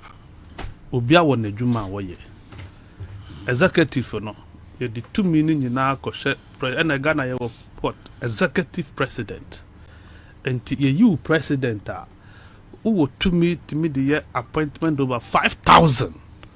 What does it? Now not Danko Akufo-Addo president to me appointed over 5,000 people. That is the constitution of Ghana. Ghana for any Addison any contract. Okay. Ghanaians never signed any contract with Addison. The social contract that existed presently between Nana Danko Akufo-Addo of the New Patriotic Party and the people of Ghana. Nti Akufo-Addo ni yayi ne se president. Enu nti na Akufo-Addo pe enitimi appoint obi a ope no. Do you get it? Between 60 billion, at least they can 60 billion. What the why economists? Into mass yeah. How many times are 60 billion? About 575.5 billion more. How many times? I want you to do that mathematics for me. How many times will 60 billion go into 575.5 billion? More than 10 times. But 13 almost 9 times. Very 9 much. is 54. Okay, yeah, 60. Yeah, GDP, no, it is nearing 72%. The person presiding over this mess, Ken Ofori Atta. Meboa, Akufo-Addo na appointed Ken Ofori Atta. He still be a Bogana car between Addison or no what the 60 billion. And no quite the mutimi who die and see die. Meboa. Ukwa hotels or more original hotels no more na ewo evidence why you bit me hu Ken Ofori Atta there ne 575.5 billion no. What can you show for? And to between sa nipa mienu wi upo bia titosoko kwa kire na hwa na obedi titosoko kwa Ken Ofori Atta All of them. At least I mean misal question. This is a rhetorical question. You had the opportunity. So don't take the answers. I'm not taking answers from you. Don't take the answers. You demonstrated. They don't need answers. Go on. What I say? And to do what guy Ken Ofori Atta bo, what chanabo. In fact, Ken Ofori Atta bar for reappointment or shada koda US and no making sure there was softening grounds or no. A shiny date. And on one mamma date or pay. Or buy at the committee level, appointment committee of parliament. Oman debate on Ken Ofori Atta. By consensus, he was approved. Are you speaking to Baumi? Are you a Baumia guy? I am speaking to you. No. Speak to you. I don't know. I don't know for Baumia. Baba, listen. Any issues no. Okay, issues no. Can no, allow him. It's blame the NDC said you should demonstrate some. Manin can answer. I have not laid any blame. Manin can answer. I want to seek protection from you. At least I'm patching Manin Kasa. Build walls around me so that I can flow. Don't invite me there. Because at least don't invite me. Protect me, I'll come in. Alista, time na me dey Adwan Pacho allow him. Alama, Ghana ha NDC for equal approval Ken Ofori Atta. Now the then General Secretary, now the National Chairman Kaya say Ken Ofori Atta say Ghana dada. Enti no man twaso na ene na beboa NDC amana back to me anya aba power. That was the words of General Asiedu Nketia, now Chairman General Asiedu Nketia. And I'm approve Ken Ofori Atta. There's nothing hard the same by Ken Ofori Atta is not aware. Agreeable. One of the other same by. It is because of Addison. Entina omo pamu Isaku. Ye pamu Isaku na NDC for Bowa. Isaku has the protection of the constitution. Of protection of tenure. Say so ye juma. Mo trans ma ye pamu Isaku. NDC ambo. Not a letter. Not man kamo de more expertise a press conference. More expertise a press releases. Not a single one to condemn that act. Oh, Mudi Pam Addison, no, the deputy, no, or they say, Esiama, yeah. Ya bedruha, 60 billion, must say, hey, Ken Ofori Atta, cocoa fund wa deplete get fund wa deplete esla you fed the say health insurance they wa deplete ni nyina. I heard Mahama Yaranga Honorable Boku Central on the floor of Parliament say emrabia ye di manage your finances can for tabuni nyina so. At the end of the day, obe share Parliament. Tell almost say motion on censor, some censor motion. Why only for me almost some go this as of See, why I want to come is that your argument. Why are you? Your own MPs claim that man should be removed. Please, the please. president, your own Please. president.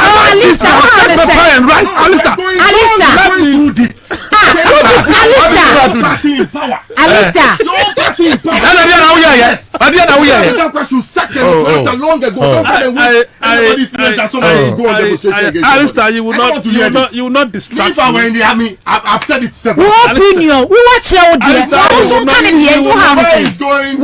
is going today? Now, no, Basa listen. No, I'm not baby. You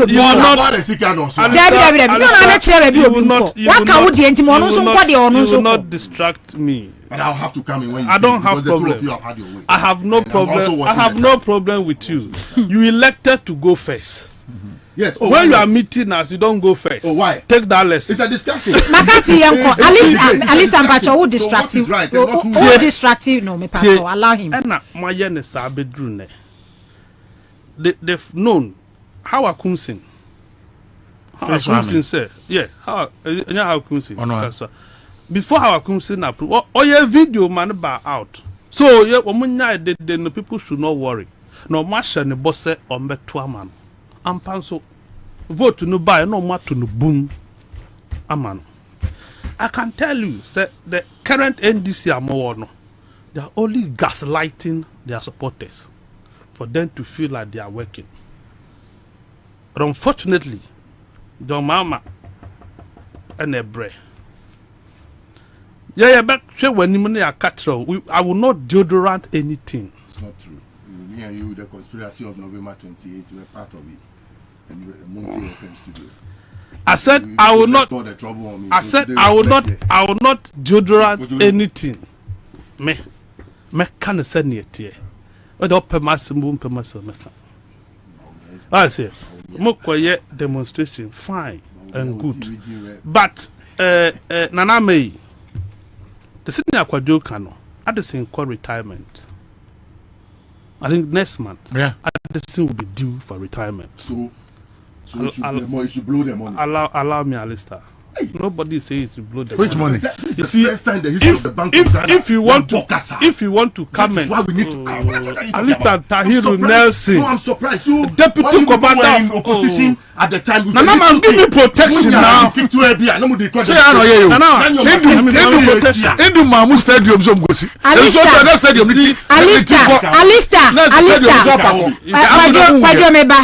Alistair, Sheje Charlotte say.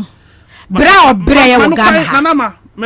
Charlotte say, MPP for so Charlotte say, Emma set up Justice Crab. Yeah.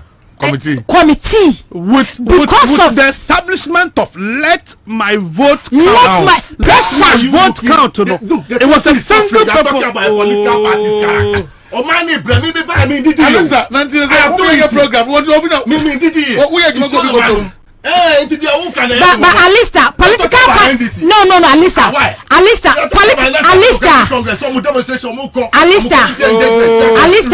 who ran it down? Alistair, we be running the down.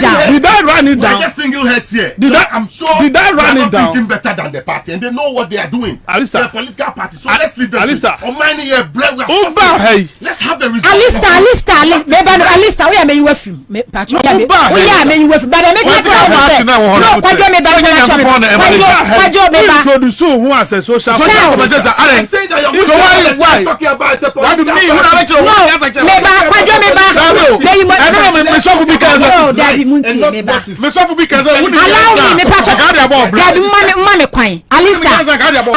we are talking about no, I will say because someone can already do it. So when you answer about personal life. And the church can say you cannot attack me. Oh no, but I need to know. You cannot attack. I need to know. You want to be my studio.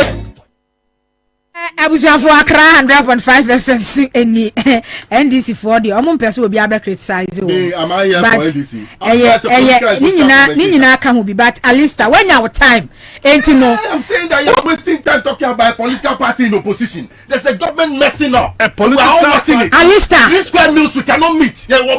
People cannot even pay for rent. Transportation is difficult. In your top 10 minutes, now flooding. You are here talking about political party. Alista, may you work film? Don't you want to address the problem?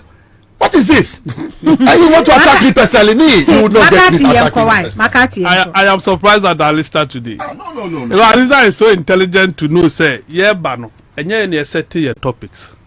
Topics were given to us beforehand by producers. And the topic says Occupy Bank of Ghana demonstration. Yes. I am analyzing Occupy Ghana Bank of demonstration. Yes. Maybe sa so hwan mo na ye. What na ha F1 and na so NDC for me.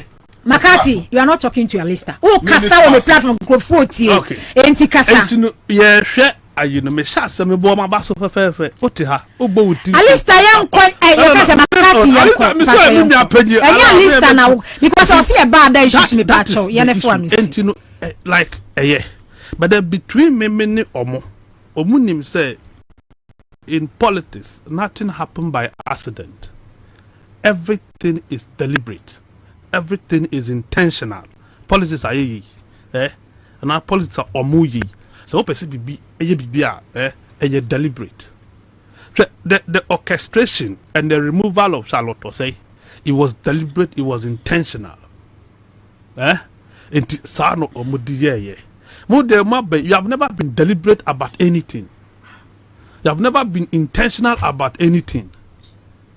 Do you get it? And you are misfiring. Addison. And what will change? Akufo-Addo fly will rim.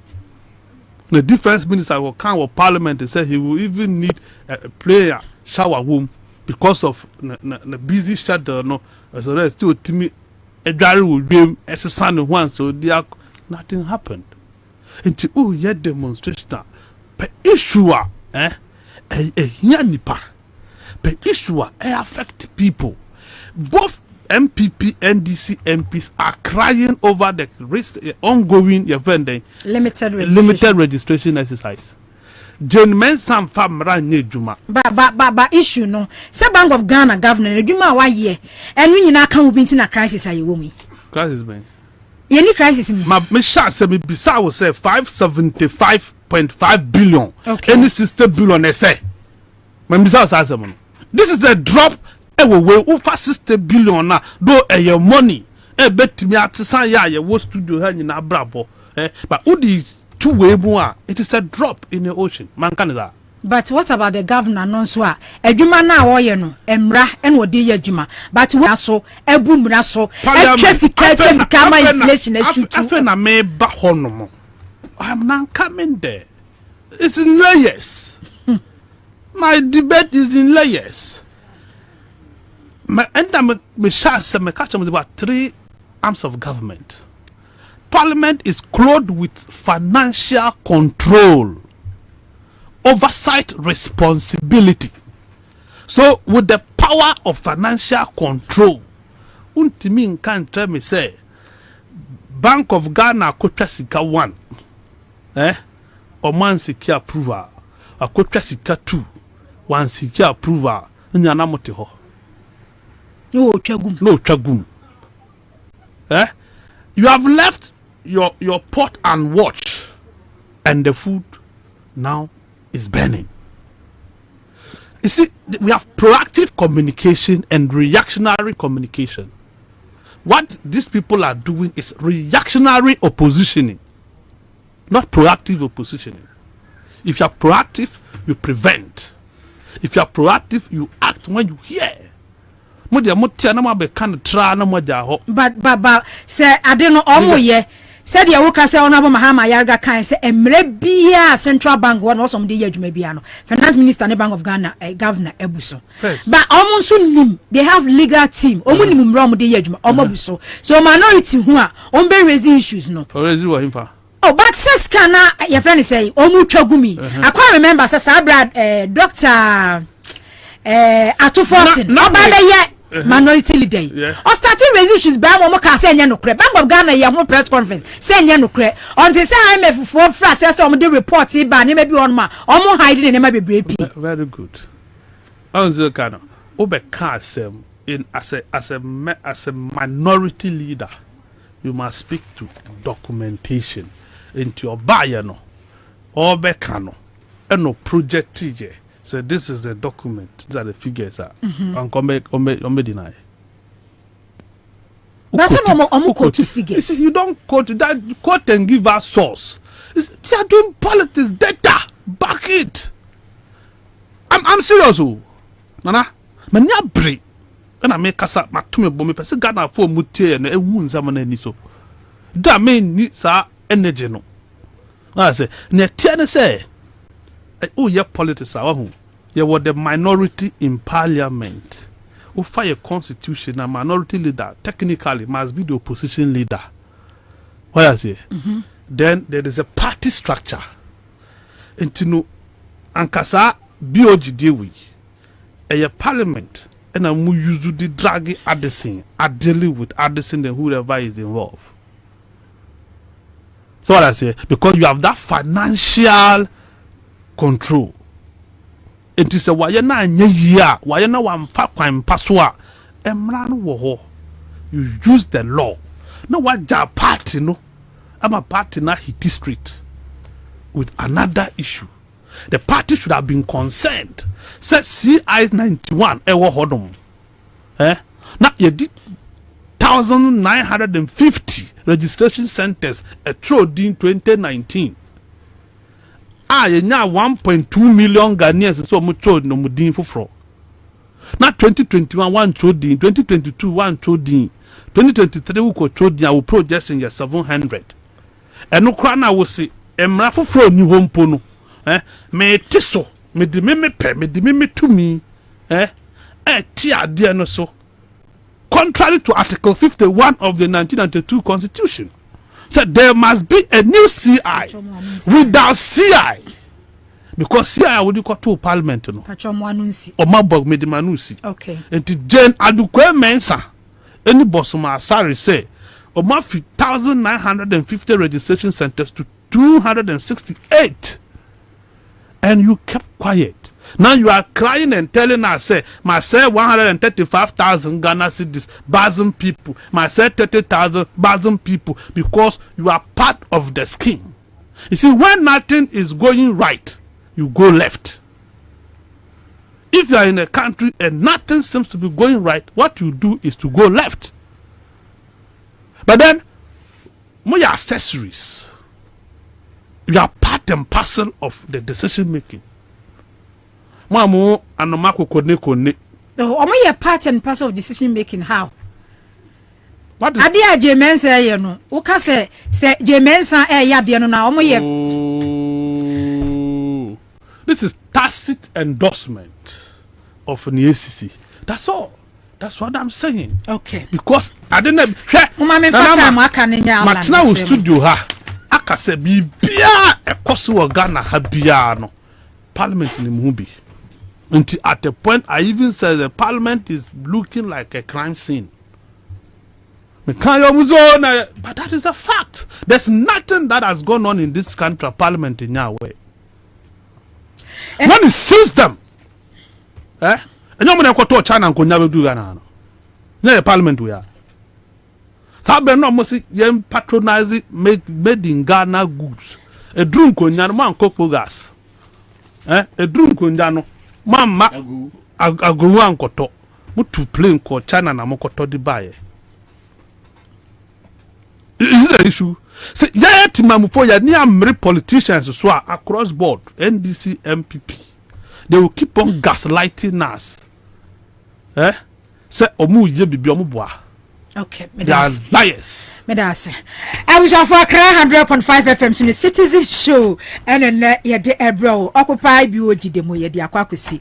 Ye kwa next topic so Alan resignation and then intention say or call as an independent candidates 2024 general election.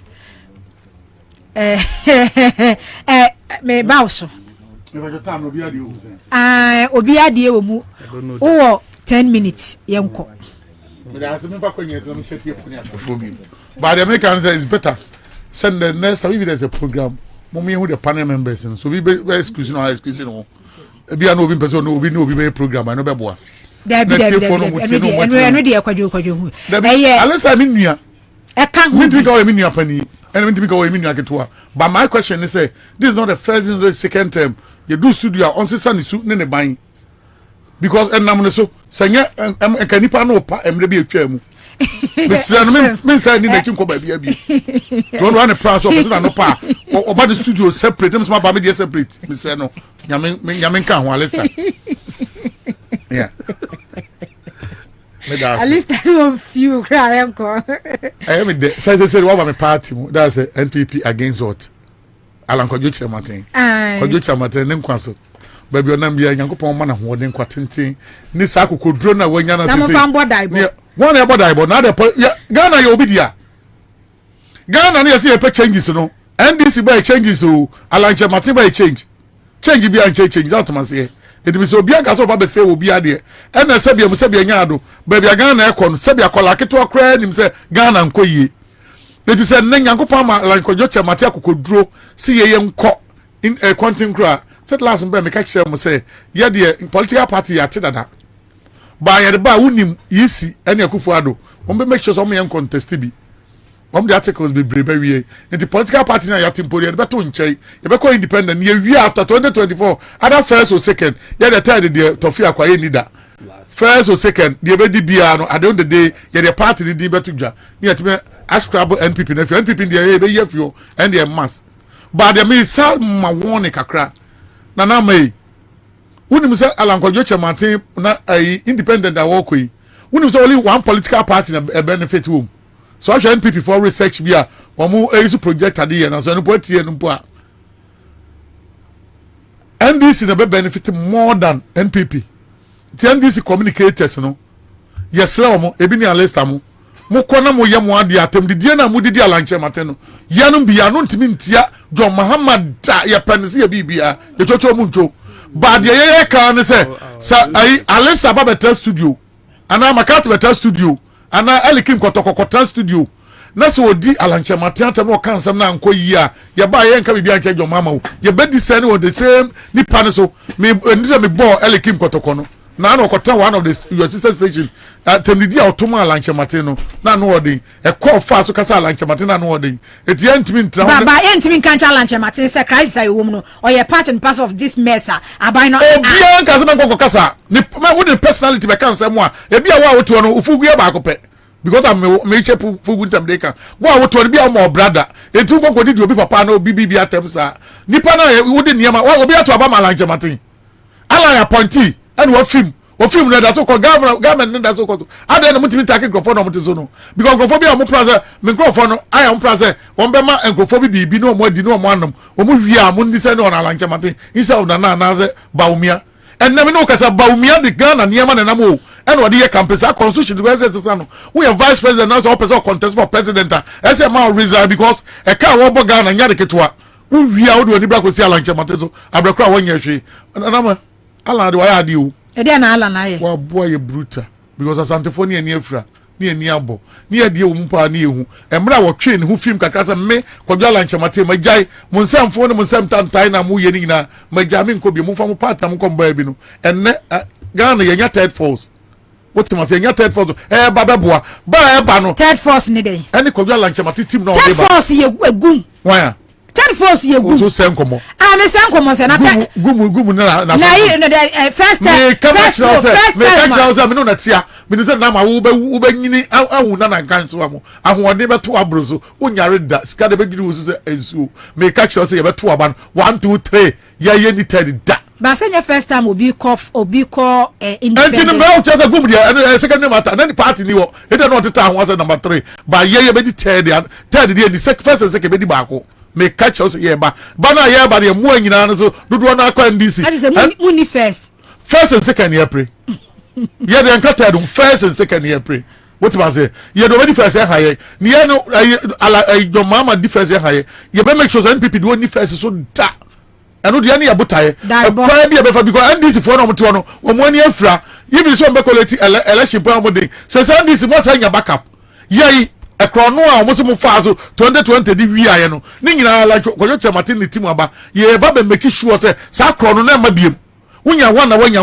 2 unya 3 enti dia na NDC for say mo so ya na mba beta ke ba memo obi amane ha no asante for say asu ya ni abie ye hu de ese koso wo bi te say ayi untumi ye so soro taka lanchamatin ana on say lumba bo nyomi nipa fun na cancer fun so wo sa anyum no bibi sa otu boma untumi eno ano no ta say Isaiah 32 verses the same person betim di amano because sabia nya do emfa so obi en shede ni so etienu say ye program ni address obi ana difficult so obi say untumi ana say abronyam bi bebo ni din esa mpo ana watwe ho abakiri but na ma de make kan say ani giemu na say Ghana fonya ahụ na Ghana fonya NDC for your party bi anko sabia nya do o mo trans reading niema yi a woni say nke campaign buka mo na say mbefa ho ka ye campaign ga so mbefa ho ka because say loopholes na wo ho na emudi damu na nke ye ayi NDC fonya ba bi mfa no ye baba ya za loopholes nyina ye patching nyina e de akọ ana bibia be kan bia muntimi nya bia na ye be ye debate ni ekwa na za hin ni ekọ ade na mbe ya ye ntimi nya mimi now Alanchamate so resign kwaje ebo as a resign po ja Alanchamate what ma say I'm a serious independent member yeah me have and people say good dada me resign ja Alanchamate be 2 days ba mo party no mo kan sa se party mo party ne MPP no na mo kan na good dada e na party ejo na en ha mo ade ba ko pene so ba wi asa otimi ba benya se de be ya betima so mu nyankopon na so so ahini ne ba betima ko bi de aka nya beto wasase so wo hwe na nya na afim na asabi eniema fu a mo de o ma we yi leader sa ti bonko so for leader mo akabo mo bu o ma we mu o ye ti o ma wo hu se sa obi abedi president I am ehye bonite Akufo-Addo da en na yisi nyina ni pa nyina gada one plane na trade jeje time abagimi bre na DJ jatem mpo no me fie ni na police station wo ye baba trade ho enu popo obi che no akotwere en na nyansa ko na nim sei fede Akufo-Addo ye ba o party ni mpanifo wo party dia here na me MPP amapa wa na nim se panimu bia ni Ghana obu anu mo ma enkokra fo bi se bi ni biem bi o woni panimu woni o mo transfer no mo ye media se o timi so buti so kwa eye numbers keke no mo nya nyansa bia ni o mo trim eni panimu na ehwan ya MPP champanimu baako se mo party na no mi am nkrofoi Council of Elders and Alan Kaso film no wutie o mo ba radios be ka se sabe nkuto na wo mo trim nkuto obia nu anagiri mu mpoddo ya obebe kanyansa se na wo obi tisa Alanchamate no so mi fi party ni mu a ko okasa me nko biem no a entepa no engage no na mo na kasa se ni sense yesre wo yahu de tia na de esa mo ye osuma se no aye ba kwajodo o mo kan se super delegate conference kwen Alan vote no a onya na chese se Alan wo mu anyema wo fi metosi because ono ankasa ne parage kura se no onya na Alan se ye kwa ya ha ye ho me da wase yete dem se ye ka se ye to aba bia ye dwuma ha me ka na si abaya ba beto no o producer to hwe manimu what man say mitimi man be 2-3,000 obeto atia obeto atia ba umiati be 200,000 per delegate is alleged 200 ai nam 70 ebinya kana Japan meba akoto atopa zana no we ni die wonu 250 omo maka ni 20 Alanchamate 10 wa bomu na kye wado what am I say? To serve vote where vote. What call T region? What voter region? Koko check koko to obi no na ekro. Won so omunyo munni. Tie so obi koko hwe de wa vote tie. Ansa wo to wi a ne oni waba. Obi kwa no bi ase nek. Where muta where vote? Ye confirm de na nka behu. Ne entra won sa me se Ghana vote kasa. Na de man confirm. Ye nko biem. Ayamumfa. Na de na me no na tie. Wosi me mpo no me mwadwuma me timi nyehu me mpaso agudie nye de bibi bia anya ofe na me se nya hwe ba me ko awu mi na de kum wonti ase ma me ko kura matar ba de na ma me ko kada ni ye wie ne se arrange ko be mo ye press conference se ye na mo ni abrieto na ade entia because of munim de Alanchamate mu munim de obetima ye na de Alanchamate be de ade nkwa na be je fi Akufo-Addo ya be trans se ma Akufo-Addo abetetu na se o ka so ko de wa fresh wojaye ne ho atono yeso edi na chi ye ni age ye ni nyina na emuvu ene ye be make sure ye campaign the 80% in Ashanti region me better fi akan see a campaign nyina based on Ashanti region we will make sure see a be tribal politics of Ashanti region straight ye mfa ni agro ye nkokase ene da bi Ashanti region straight ye atu ye de amaye ho obi aso to ne de mfa ya ba mo ya wo say MPP na wo ho no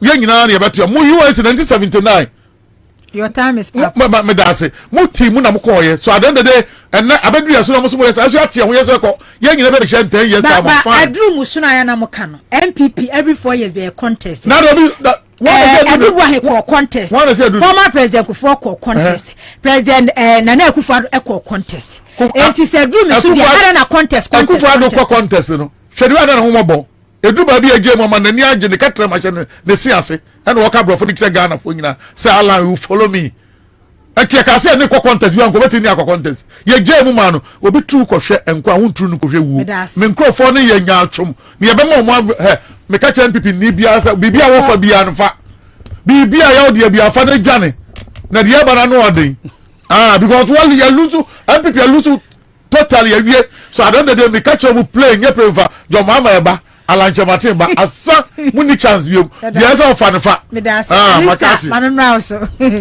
yo me won wa say nsem bebe o ma maka no wo si me ma mi ya no yenko ka ehu hia yenko ya ni o me be me mpo de anka so ma ya no because ya no kwa wanim alista me time we ya no ya me kai time it's not a debate, it's not who is right but what is right. Okay, so I would not come and sit here and 2 minutes kasa nefa o next you now the yenko oh that be me kasa because kasa I go change some bebe there be kasa so asa niema show budu 2 minutes be I respect your opinion there be 2 with the list 2 minutes there be I respect your opinion no there be I say not 2 against bibi ansem kojo ebo emi nya no kojo ebo 2 against IBOG protest kojo ebo a ontumi nka bibi na mebu mfunu oh there be anya no kra about BOG na meka obetumi aye me sen me madam for ache nya me obetumi aka bia no onka me mebu mfunu da he will know why later ebi adachi mewu a na obehu de ntia okay but the me can say BOG issue no we bia 2 minutes a wo beka bibi afa ho a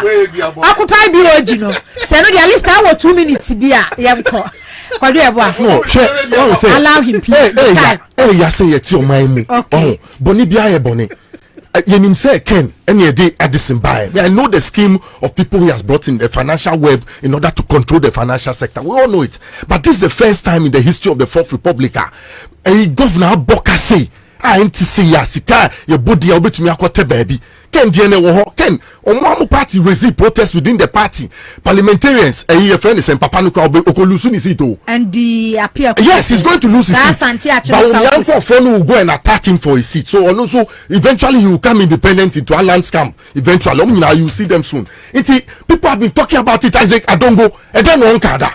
Again, have they not been talking about the economy? Have they not been raising issues? Now, President Otis one person will be demonstrating against They want to unleash the police force on you to go careless. So, as a political party, you have to plan. Me, I'm not a spokesperson for the NDC. They must do their communication well. Demonstration. I've seen them. They are going on committee engagement. Constituency. Because it seems that the public education is like as minority organizing demonstration. They have not responded to it. And people want answers why they have delayed and why this minute issue and people want to find out. Into that one, it is for them to answer and not me. I will not spend my time as a political and social commentator. I came on my own solution to speak here. So the party will have to respond to it.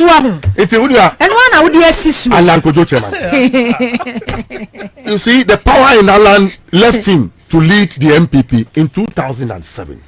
That fallout from that day cost Alan the opportunity to lead the pack of elephants. Nenye bibi akwa and obedi second was our Congress no. I remember a friend Roland Saka. When I called him, he told me if he failed to go for the second round, that would be his end.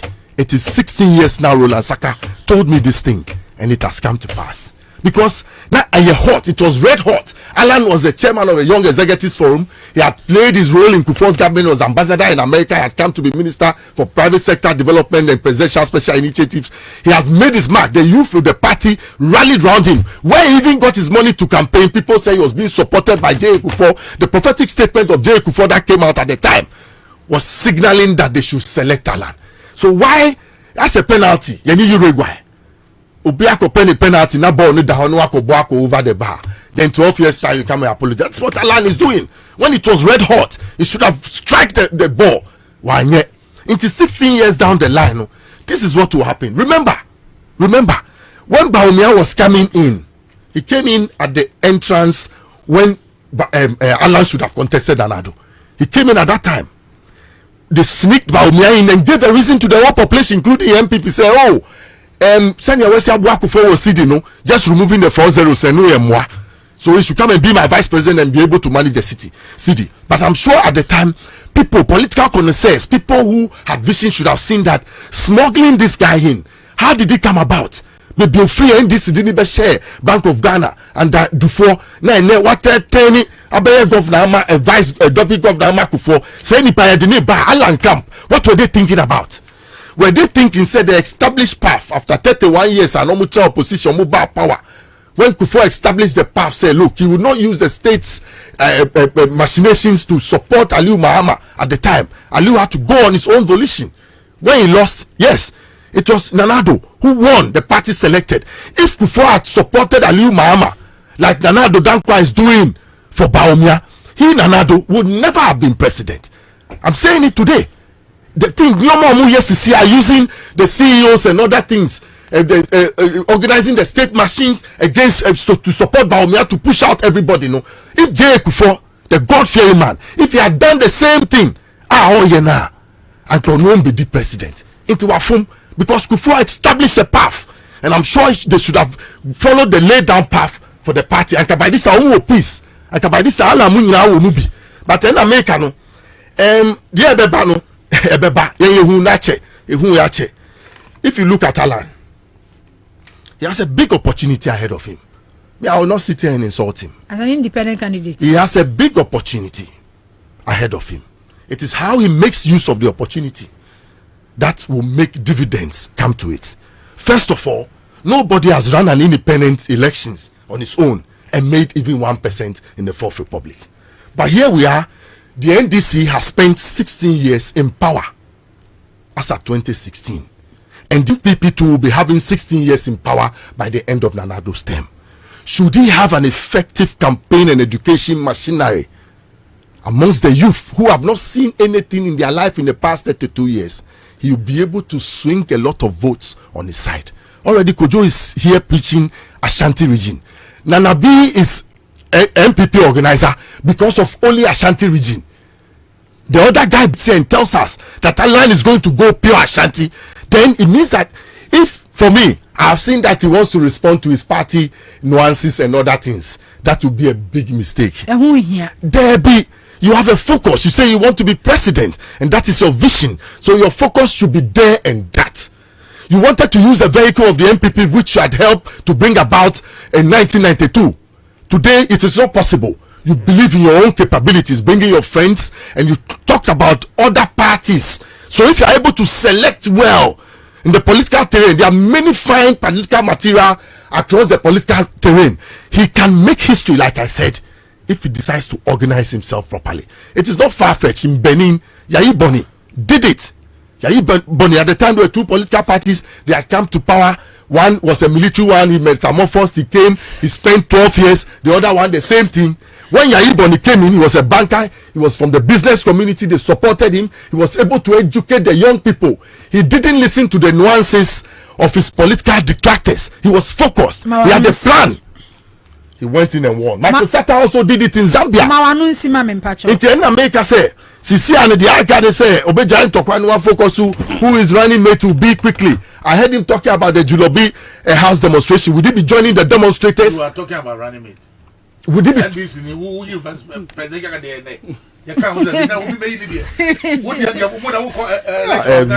say who is running mate will be. What about your party? I'm making my comment to allow me to finish. The timing of his running mate. The timing of his running mate. That's what I will not talk about. You are talking about Alan here. You will not direct me to go into areas that you are not the examiner here. If you want to me any Alan in some swasa pie, we send papa no. Alan on chin who free want to me in some no didn't buy party in no. He should be focused on what he wants to do. People like his press aide, what's his name? Barry Masapon. They should be seen up and doing. They shouldn't be in the man's comfort. they should be out there if they want to rally support. That is all until the day about. And America say he has a record to set, and all the opportunities there for him. So when to me and convince population, you know, near year 2024, we are no to me 5%. Say you are. Bagati, no crown, be say na uncle. Bagati. But that's it. Me na me wo finance. Me we are near upon. But we are makojo 2 minutes. One fanya dey. Enti we akasa. Alan Sean's elephant adopt butterfly for 2024. Yes, sir. I'm not in trouble. I'm in trouble. Alan Sean's elephant. And I adopt to butterfly for 2024. Alan resignation, for me, I dare M1 MPP as a party.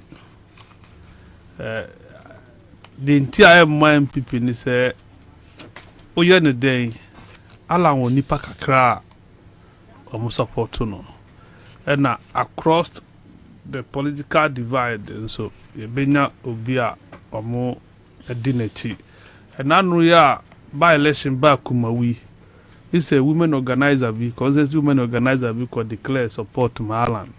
Omu yinedi ina sifo na.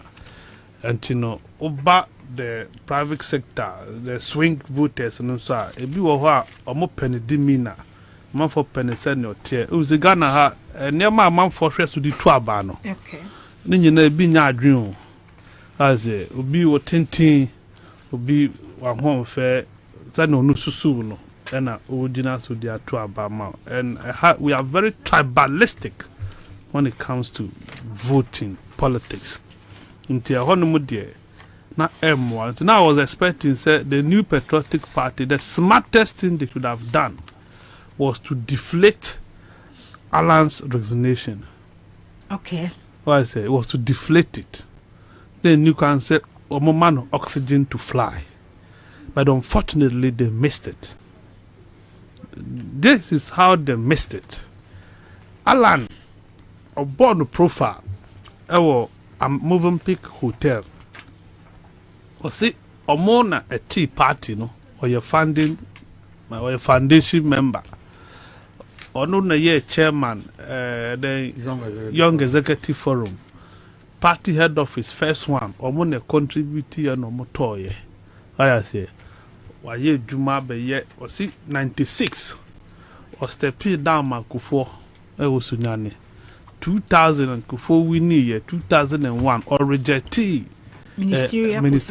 cabinet ministerial job. Yeah. However, the same 2001 or Jumako America as ambassador to 2003. Then 2003 2007 the trade minister Akufo Dubai no. 2017 to 2023 or no far ne peso a jai Juma na or your trade minister. So party has recognized his effort. The contribution, party now recognize it. There are people on my year, Juma say, ya be quiet, Juma said, no. Oh, my, do you get it? So they should have taken notice of Nanka. The grave one in there say, Alan, party by funding father. Now, Article 6 of MPP Constitution, at require first resigning. Say what your letter now would the man over say party card in the crowd party card na wo wa would the count now would the call constituency chairman now the command if you want to what your party no Alan ye member of Ayawa so West Wogon a honor or twaba a honor tier in Tianka will resign nanka would the letter no akoma constituency chairman say my jai NPP Alan yanesa. Number Allah the press conference and resigning. There are many ways in killing a cat. Have you not taken his resignation? And MPP and penny for more office one. Or more pre or more. Acquire press conference and responding to Alan press conference. Abra Emra Ede a Wahonum. And Tisanko no more penny ya the number Alan resignation with ye. Sabi a fuyemu. Anka obi to see Allah who share will state away there. Your best family member. Udi Emra Ebeye Juma. And to go back and use Article 6 if you really want to resign. All I say. Now come on.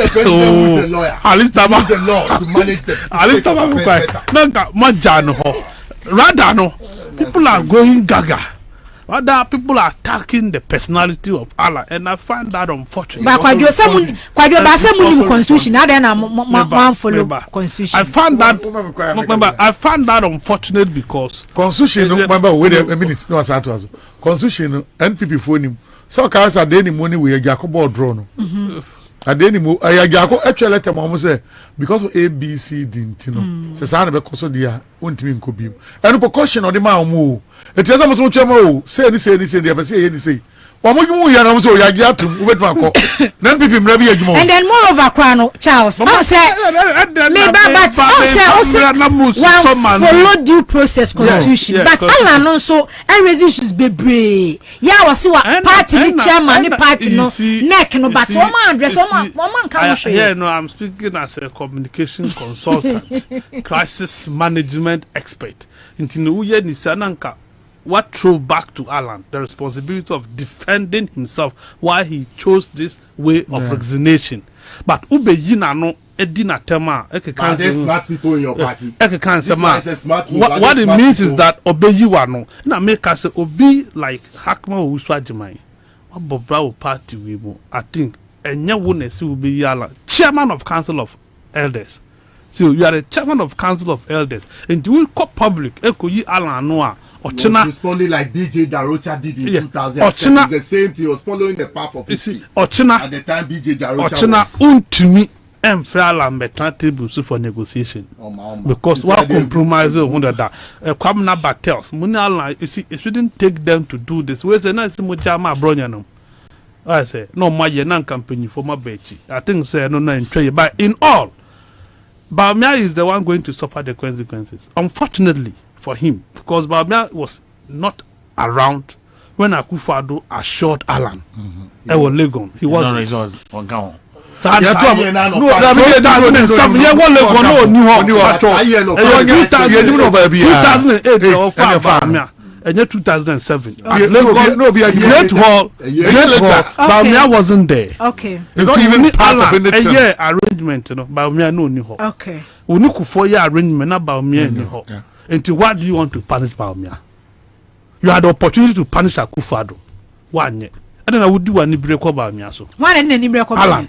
And that I tell you this guy is about and that no McCarthy on any break of Bawumia said and that everybody knows this about me. I don't know. But Alan never fighting this. Alan fighting party. Alan fighting party. No Bawumia. No, you see. Alan fighting party. No Bawumia. You see. Talk about the very ineffective vice president you have.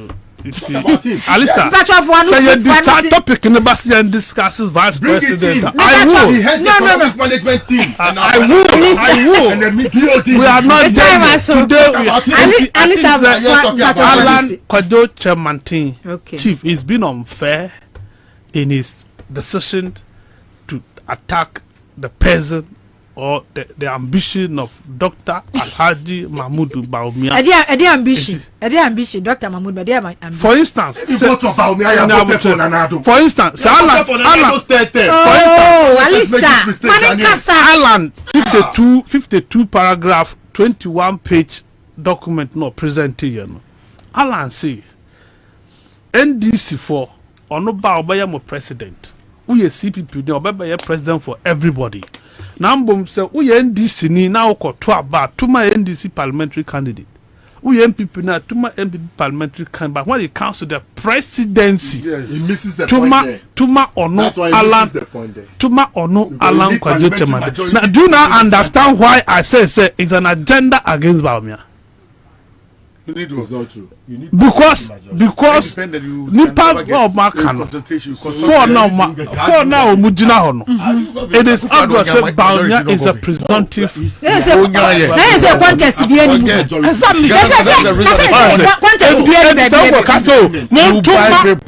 NDC to my NDC, MPP to my MPP, President in the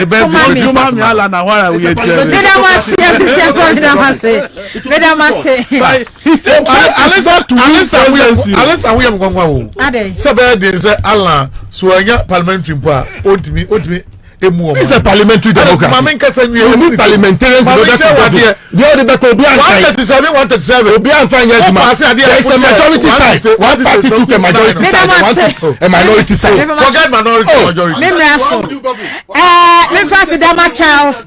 Hey, Alista. Me time aso. Charles McCarthy.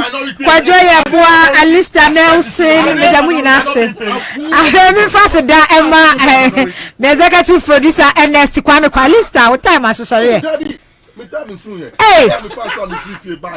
what time aso me apon?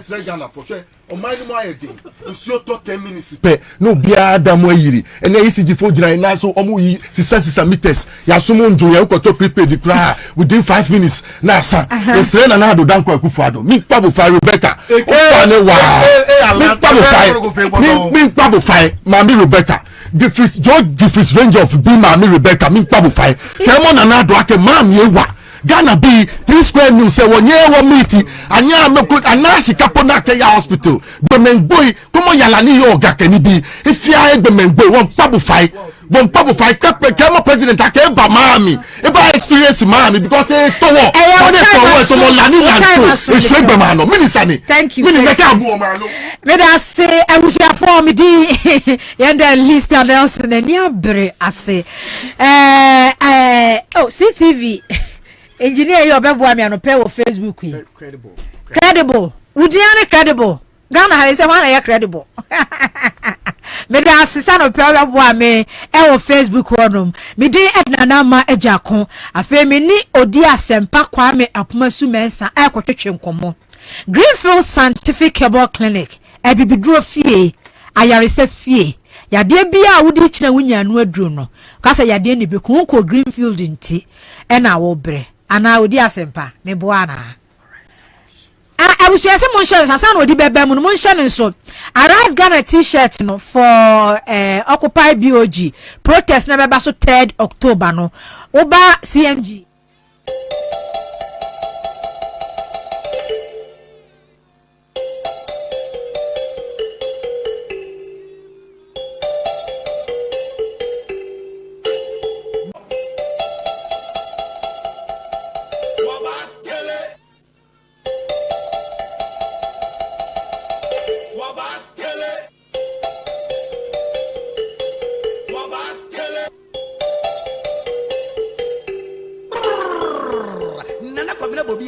Berema be meti gara furuku be punti mpunasi sokode no wakanchira katabin say you wati unkensen kwabna keja guma mne yanko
Yesterday, Honorable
Chairman, a leading figure in the MPP party until yesterday, resigned from the New Patriotic Party and subsequently declared that he was going to contest an independent candidate. The party, through the General Secretary, issued a press release inviting all to this media engagement.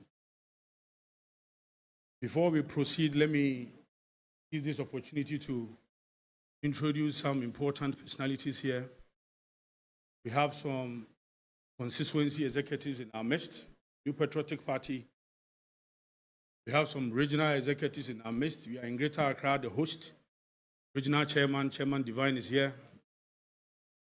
Seen a lot of your executives around as well.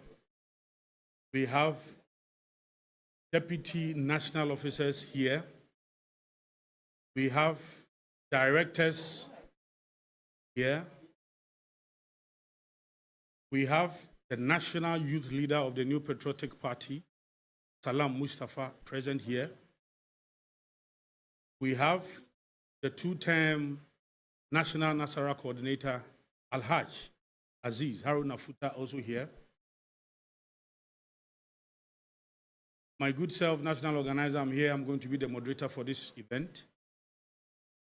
National Treasurer, Dr. Charles Dwamena.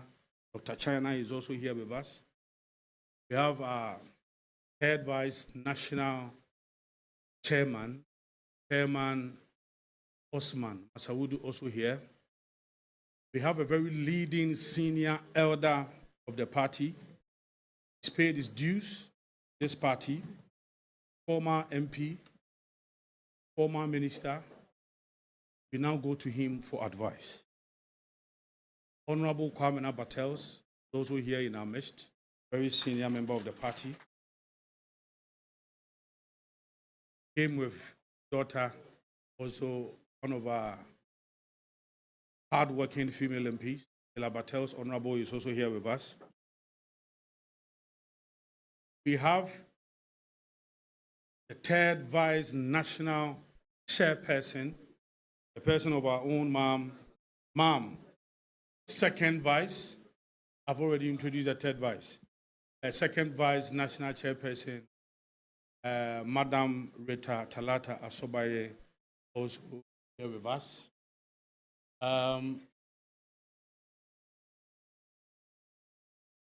We have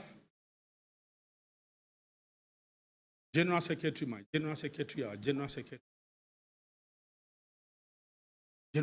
of the New Patriotic Party, Justin Esquire, also here with us. We also have the overall boss, chairman, who is going to spearhead our activities paying towards Victory 2020. Chairman Stephen Ayesu Intim, the national chairman of the New Patriotic Party, also here with us. He is going to chair this event for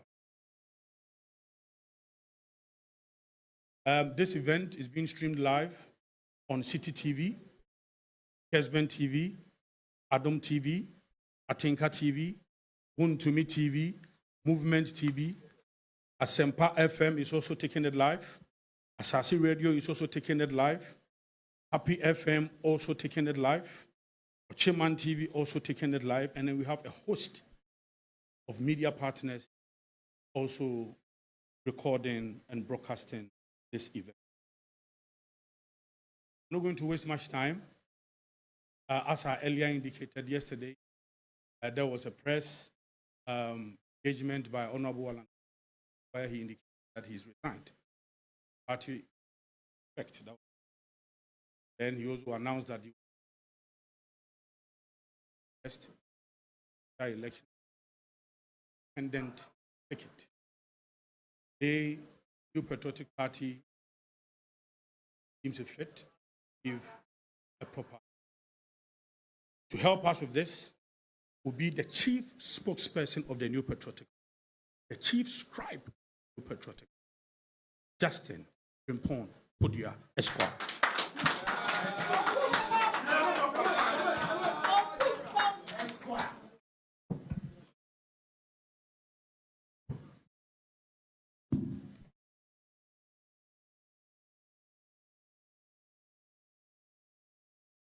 National Chairman,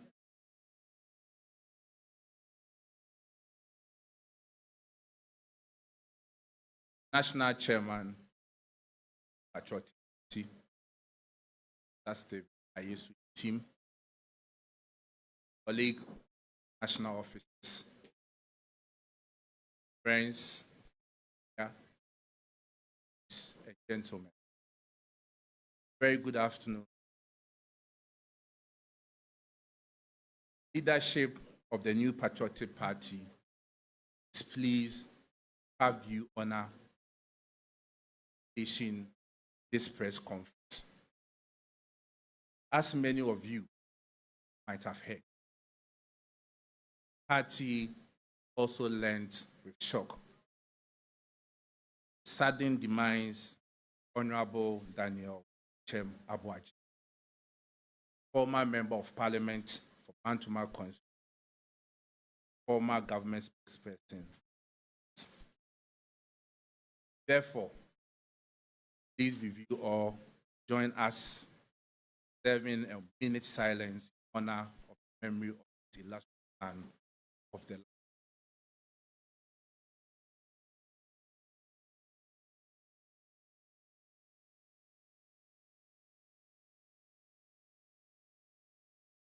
So of Honorable Chem Abuaji, perfect bosom. Amen.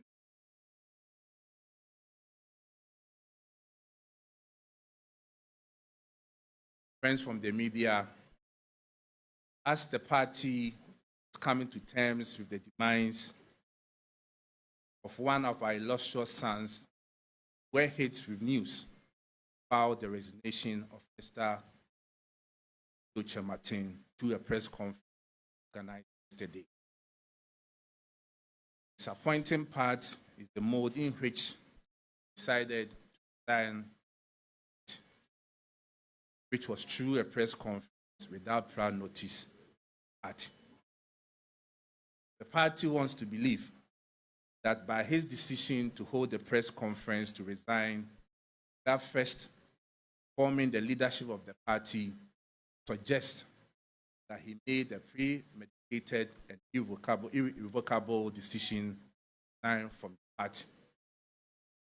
Needs emphasizing that this reminds us of personalities such as Professor Dubois, Dr. Selby, Dr. Safodu, Dr. Addison, Mr. Kodua, H. Mensah, the rest.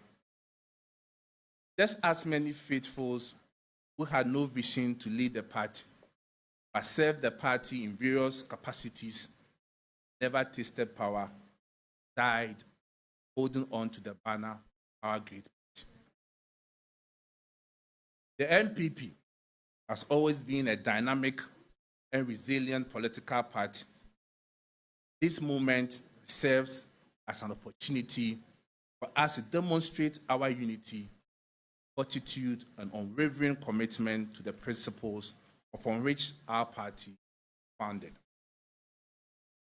As the party strives to win the 2024 general election and make a monumental record, we urge party faithfuls to reaffirm their dedication towards this common goal. Our party's strength has always been derived from the unity and resilience of our members.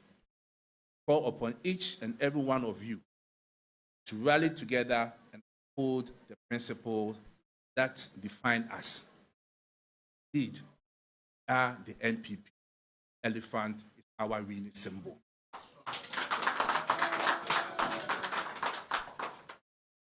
It must be stated that this press conference is not tailored to attack the personality of Mr. Chem Martin.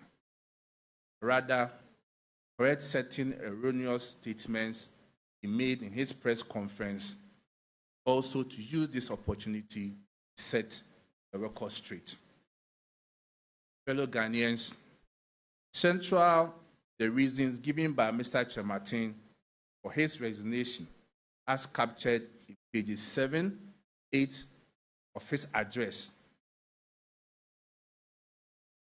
made several allegations of so-called unconstitutional and unmeritorious decision of the National Council, second highest decision-making body of our party, regarding some presidential aspirants who demanded that the Superdelegate Conference should be held at a single venue, as well as allowing delegates to nominate 5 persons instead of 1.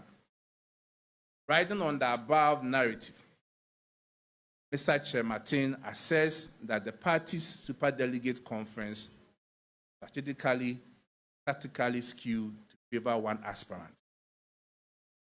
First, Article 13.1.1 of the party's constitution states the date and venue for presidential primaries shall be decided by the National Council, provided, however, that the National Council may, on appropriate occasion, vary the date. It is very clear that in our constitution, only body that is mandated determine venue and date for presidential primaries is certainly the National Council. Without doubt, as the determinations are made by the National Council, there is a historical precedence. In 2014, the Special Electoral College elections were held at several venues. At the time, none of the aspirants, including Mr. Kyerematen, filed a petition regarding the. What has changed? The party's constitution further states in Article 13.2.2 that where there is more than 1 contestant, each delegate will cast his or her vote by secret ballot for 1 of the contestants. Therefore, the demand by the petitioners for delegates to vote for 5 persons instead of 1 is certainly unconstitutional. It needs mentioning that as democratic and transparent as the leadership of the party has been, it recommended to the consideration of the National Council a determination on the petition upon receipt of same.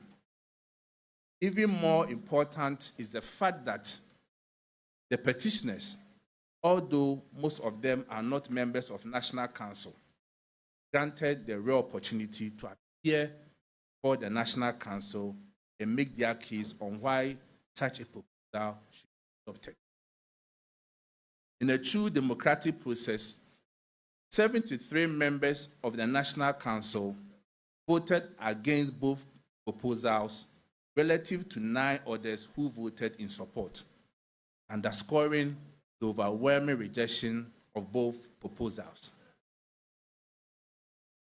The national chairman of our party, ladies and gentlemen, the leadership of the party equally disagrees with the assertion made by Mr. Kyerematen in page 8 of his resignation address that the party says expanding its electoral college enfranchise some 106,590 delegates in 2010.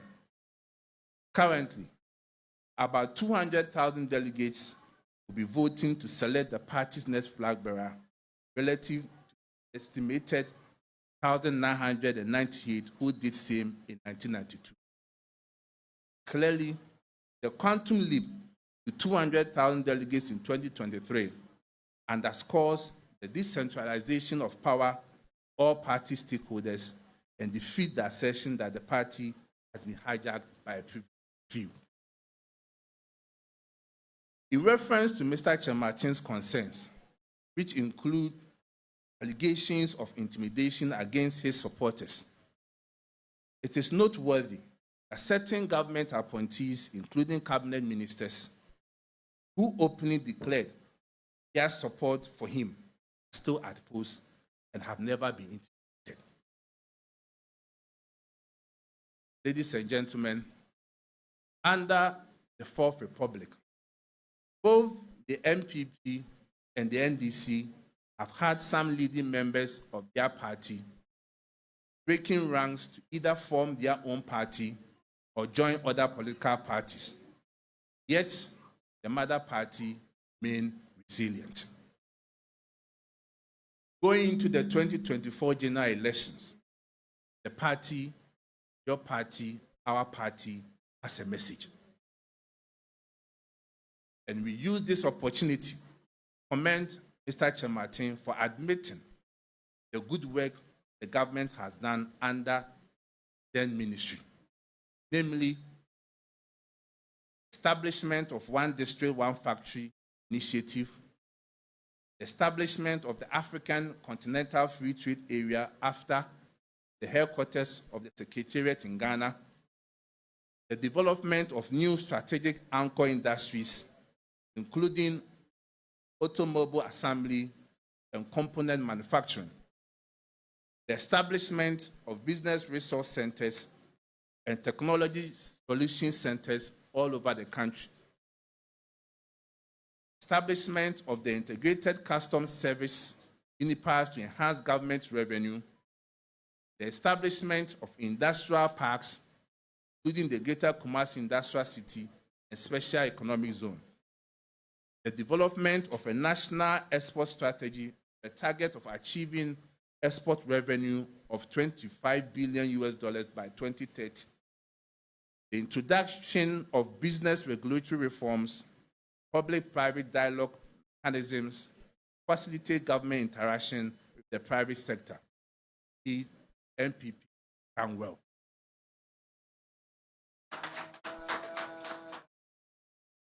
The party further urges all sector ministers, other government appointees, also start propagating the unprecedented achievement of the government in their respective sectors, just as Mr. Kyerematen has done. And I repeat, the party further urges all sector ministers and other government appointees also start propagating the unprecedented achievement of the government in their respective sectors, just as Mr. Kyerematen has done. We also commend the party's rank and file for remaining steadfast and openly rallying behind the party. Indeed, this is the true spirit of the New Patriotic Party, proud to be a member of the party.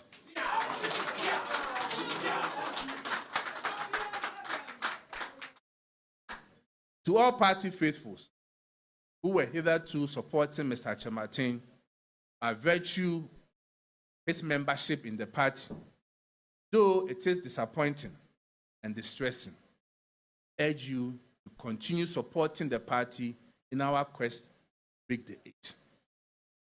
Together, we shall overcome challenges, and together we shall achieve success. We urge all party faithfuls to remain committed, dedicated, and resolute in the ongoing voter registration exercise. We shouldn't lose. Together, we shall preserve, and together we shall succeed. These are the NPP, and the elephant is our winning symbol. We are the new patriotic party. We are the new patriotic party. The elephant is a winning symbol. We are born to save Ghana. We shall win. The elephant is the winning symbol. We shall win. We shall win to save Ghana. We shall win to save Ghana. We shall win to save Ghana. The elephant is the winning symbol. We shall win to save Ghana. The elephant is the winning symbol. We shall win to save Ghana.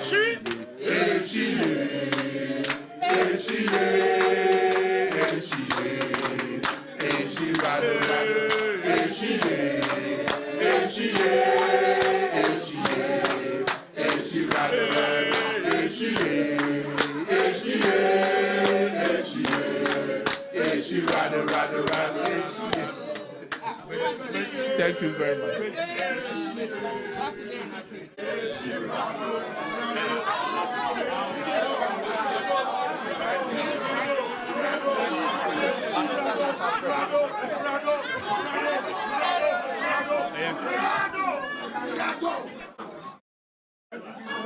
Thank you very much.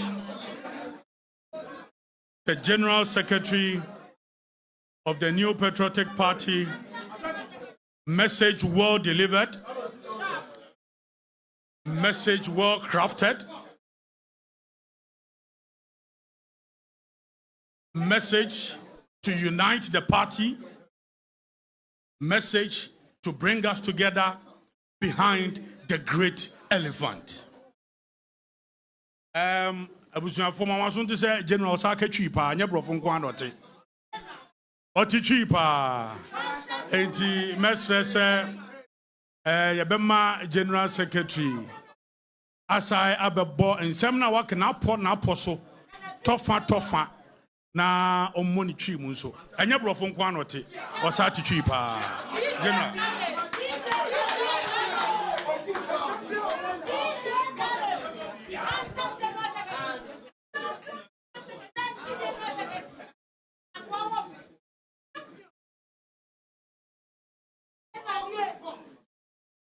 Your party, Yemteni, Ira, Stephen Ayesu in team. And Minyamo party in 24. Minyamo, ye now for 4. Amo Central, Edumem Mrantie, and the Mabawa, Yeshiamuaha. Mamunina Maha. And a day, a damina massive. Say, Manya, a train home, Namanya or door, my basse, and some MPP party no, eba beto Ghana for Nimuno, and Namoso, a bit drew on ho. Some may mean say, Mudu Donati, Arawosema, Ato, or Snow Kuku, Amayukum, and I'm say, yeah, this year. Honorable Daniel Ochem Abuaje na oye mrashebedwani ewo Bantuma constituency na no osaye kasama fo ma ban no owo sikasem eho afri mu esese yenyina no donhwe sima baako ebetimi edi akai no da munyina amase ewa rewo mu ewo Dadomo na Yesu dedi arewo fa enua ya wo firi mu hoyi the party no the tia ne se party ni mapa ba kososo yera don kodwa lanchamatin soso ni central fushia ye woka se MPP party no wajai na wajai soso oso no akọ kontinkro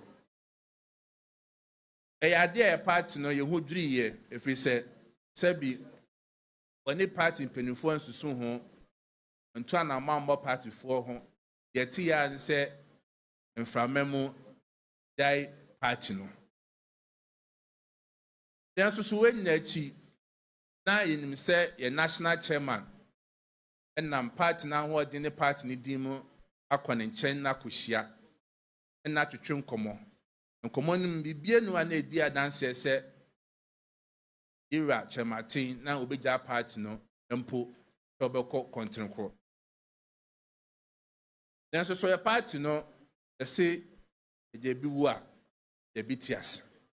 Ira Chematin de danase osuma obeson party no party ni ho adwempane bia emom yɛda n'ase so wasom party no efiri 1992 eba party for penny for bebree enya pepa no sɛ ka ometime di party n'anim na nka Nyankopɔn boa na Ghana fo so yɛ ɔma na mo yɛ ɔma doma ma be ɔma mpani nanso so sɛ de wiase tie no na me akwan nye nipa akwan na nipa akwan so nyame enya nyame akwan yewura mu bi ete sɛ Professor Dubois yemo abakɔ yewura Dr. Sebi mu abakɔ yewura Safo Aduma abakɔ yewura Dr. Adesimo yewura JH Mensa mu abakɔ omunya pray na anye yi no manda na omachi ama party no manja party no mosom party no amebi ekɔpren sɛ bra Nyankopɔn ɛto ɔmo nsa efrɛ ɔmo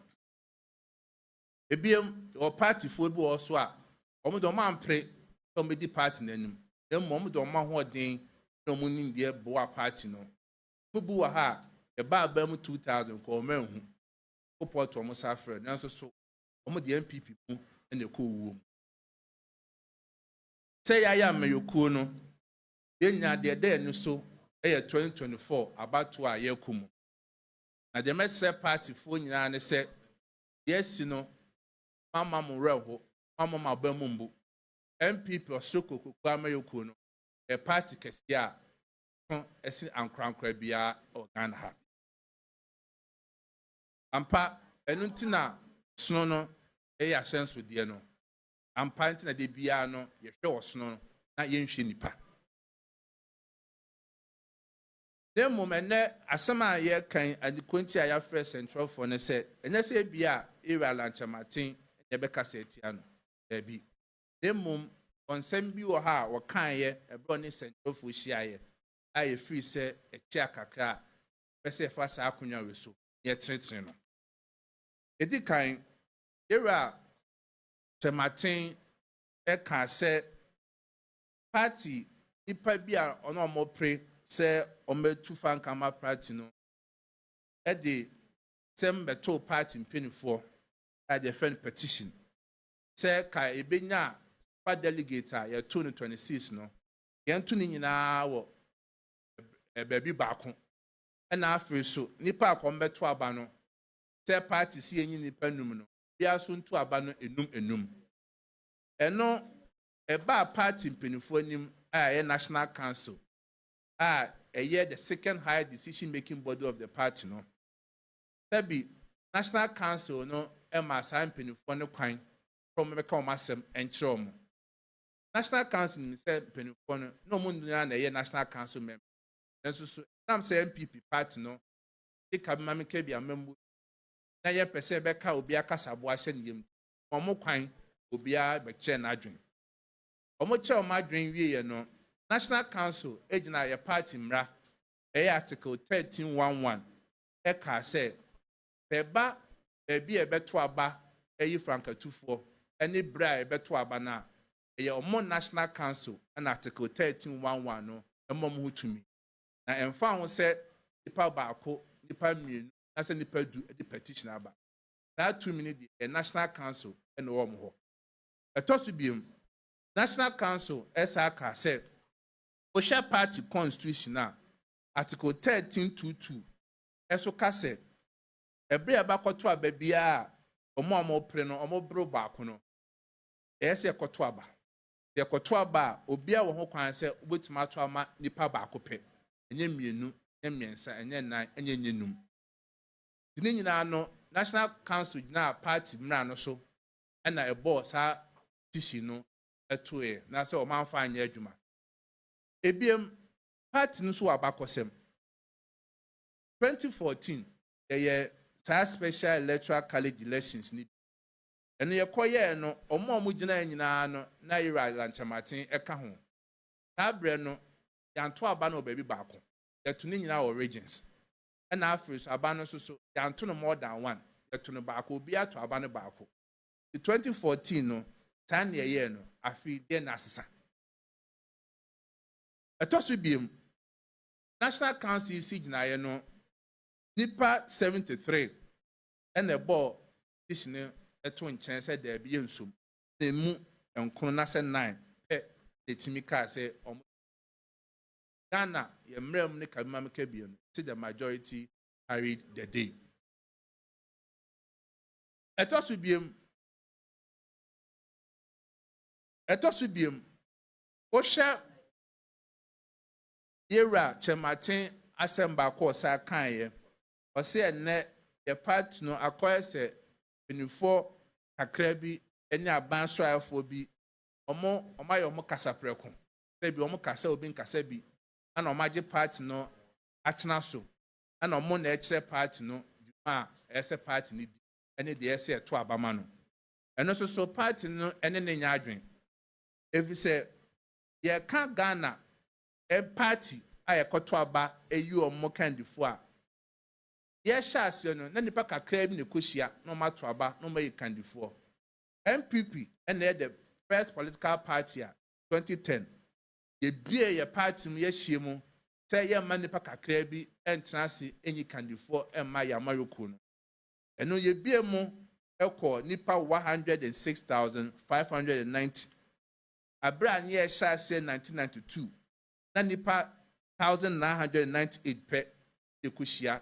A year franca to from 1,998 about 106,590 no, and then Minomoka say Nipa November 4th, Alcoto about a year franca 24 as a franca 2 Nyama party no, and Nipa bay 200,000. Ye can't party way Sebi and then Nipa Bako for and a chill be obedient. I will share from 92 bar the Koya Nimpa ya and any yard say or cast Nipa Bako. And they decided to be a SOD party. Let us be era Chamatenso ex Aka said, or no necessity for the Green Romo or party, and also so, yeah, party penny for so dear. They won't be bisa. If it's a net, or show one on within the cheek, a brow born to one or born to an. Now you were a banswell for a ministers, be a CEOs, where cabinet members are no within the cheap.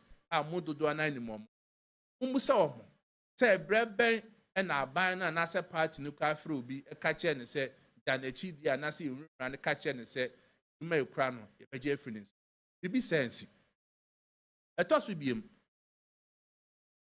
The before Sakunya Russo. Now, era Chematin, Yadanasi. So no ajatum say MPP abano a year juma and can cancel ya no ho. The next time say they call 2024 about MPP Sama ye betoma Ghana and they say they were lancha matia so ya kwampo the etima ya eso mobile bonti no so mbeka o maso e do metima ya mama Ghana phone say MPP abano ya year juma pa. A summary mefa kunya reso na masre party for say when yemra esi didi atem obi an kasanchia ira chematin eni sebi omo amudi na Ghana yemra no be freedom of association one of the pen work semo yema ya dwen kwa osun kokoko kwa yoku no. And net the MD say free and right benino, or share part now can cosropa. A man who said MPP party no, a party case a party for a do party ni pa. It also be or more na enka or mudi racha Martin Chi. The cow born to a man so bear Franca Tunyama MPP. And never through. A show me yabo. Ya catch almost say, Omo your party ma, a dormo, or kaya home. A Juma die in 2024. In Nabe Kabum. Na ya Juma Ding, not 2024. Said your pese ya, a dear Bakosemba Ghana. Say ye and the political party Dikaya. It's my really about was from premiers. Bebem. See, my first Akunya Reso. Na Yasu Bia said, Secretary, say we no support to ye, we no support to we no. Ye find ye Juma. Ye beka ye nya ho abom. Ye da mu nyina amase. Akopon ka ye ho. Na oso koku kwa mayoko no. Emfiri adomu, enkwa adomu. Me da amase.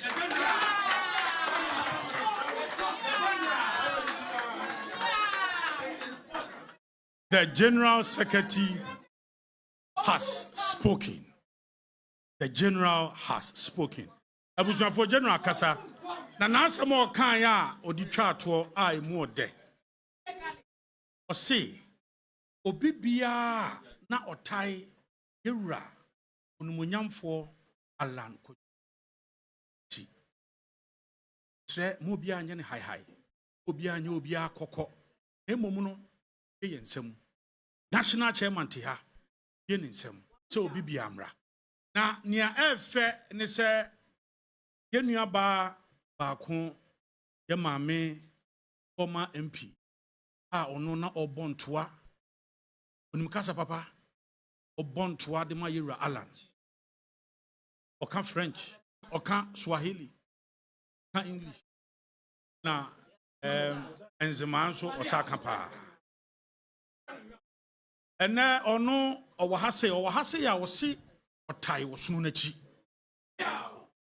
eye Honorable Sylvester Tete ewo ha ono nso se otai wosunu no achi eye yewura Patrick Yaobuama ono nso se otai osunu no achi eye Obapa Honorable Abena Osei Asare ono nso se otai osunu no achi eye yewura Davis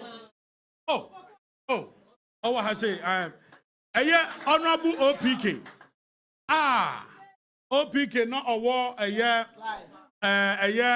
Emprayer so MP onu kwan so onu so akasa asama o kan se onu so no enya de a wo free osno na chi na wa wo kokwantin krobe no wa na okọ obabi abusua ye beda mo ase media mo wa se mpanifo nyina o ha ye wia ye be sese mo ne mo di nkomo na ye ne omo akasa se ne efi mu se ne mekan no Honorable Catherine Abelema Afeku o ha se obia onu be di nkomo kama enti the New Patriotic Party there the elephants the winning symbol we have walked to save Ghana the elephant we shall win the winning symbol we shall win to save Ghana we shall win to save Ghana we shall win to save Ghana. Oh, the elephant is the winning symbol. We shall win to save Ghana. The elephant is the winning symbol. We shall win to save Ghana. Hey, she.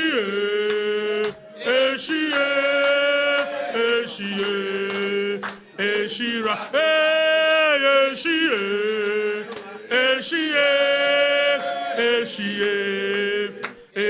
one more time,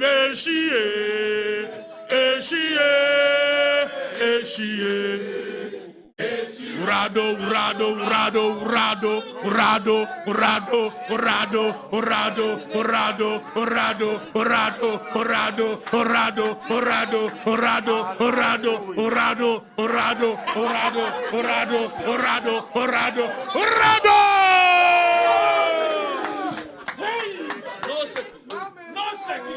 Abusuafo, Mr. The National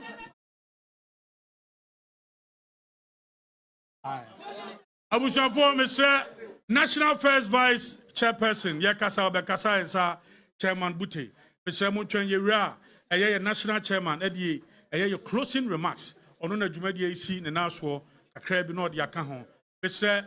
Where the assembly is straightforward, in Tinsem Fobianum, Tanya Mutin, Munchitrenes, Hana Musam Bium, Namon Franco, a year Abontain. A year Oko Central Regional, First Vice Chairman, Percy, and so I will say, OT Regional Organizer, Mehu, I will say, Mehu Eastern Regional Chairman, Chairman Jeff. And so what I say, Greater Accra Women's Organizer, I've seen you. Abusuafo Puano, the national chairman of the New Patriotic Party, Chairman Badaruma.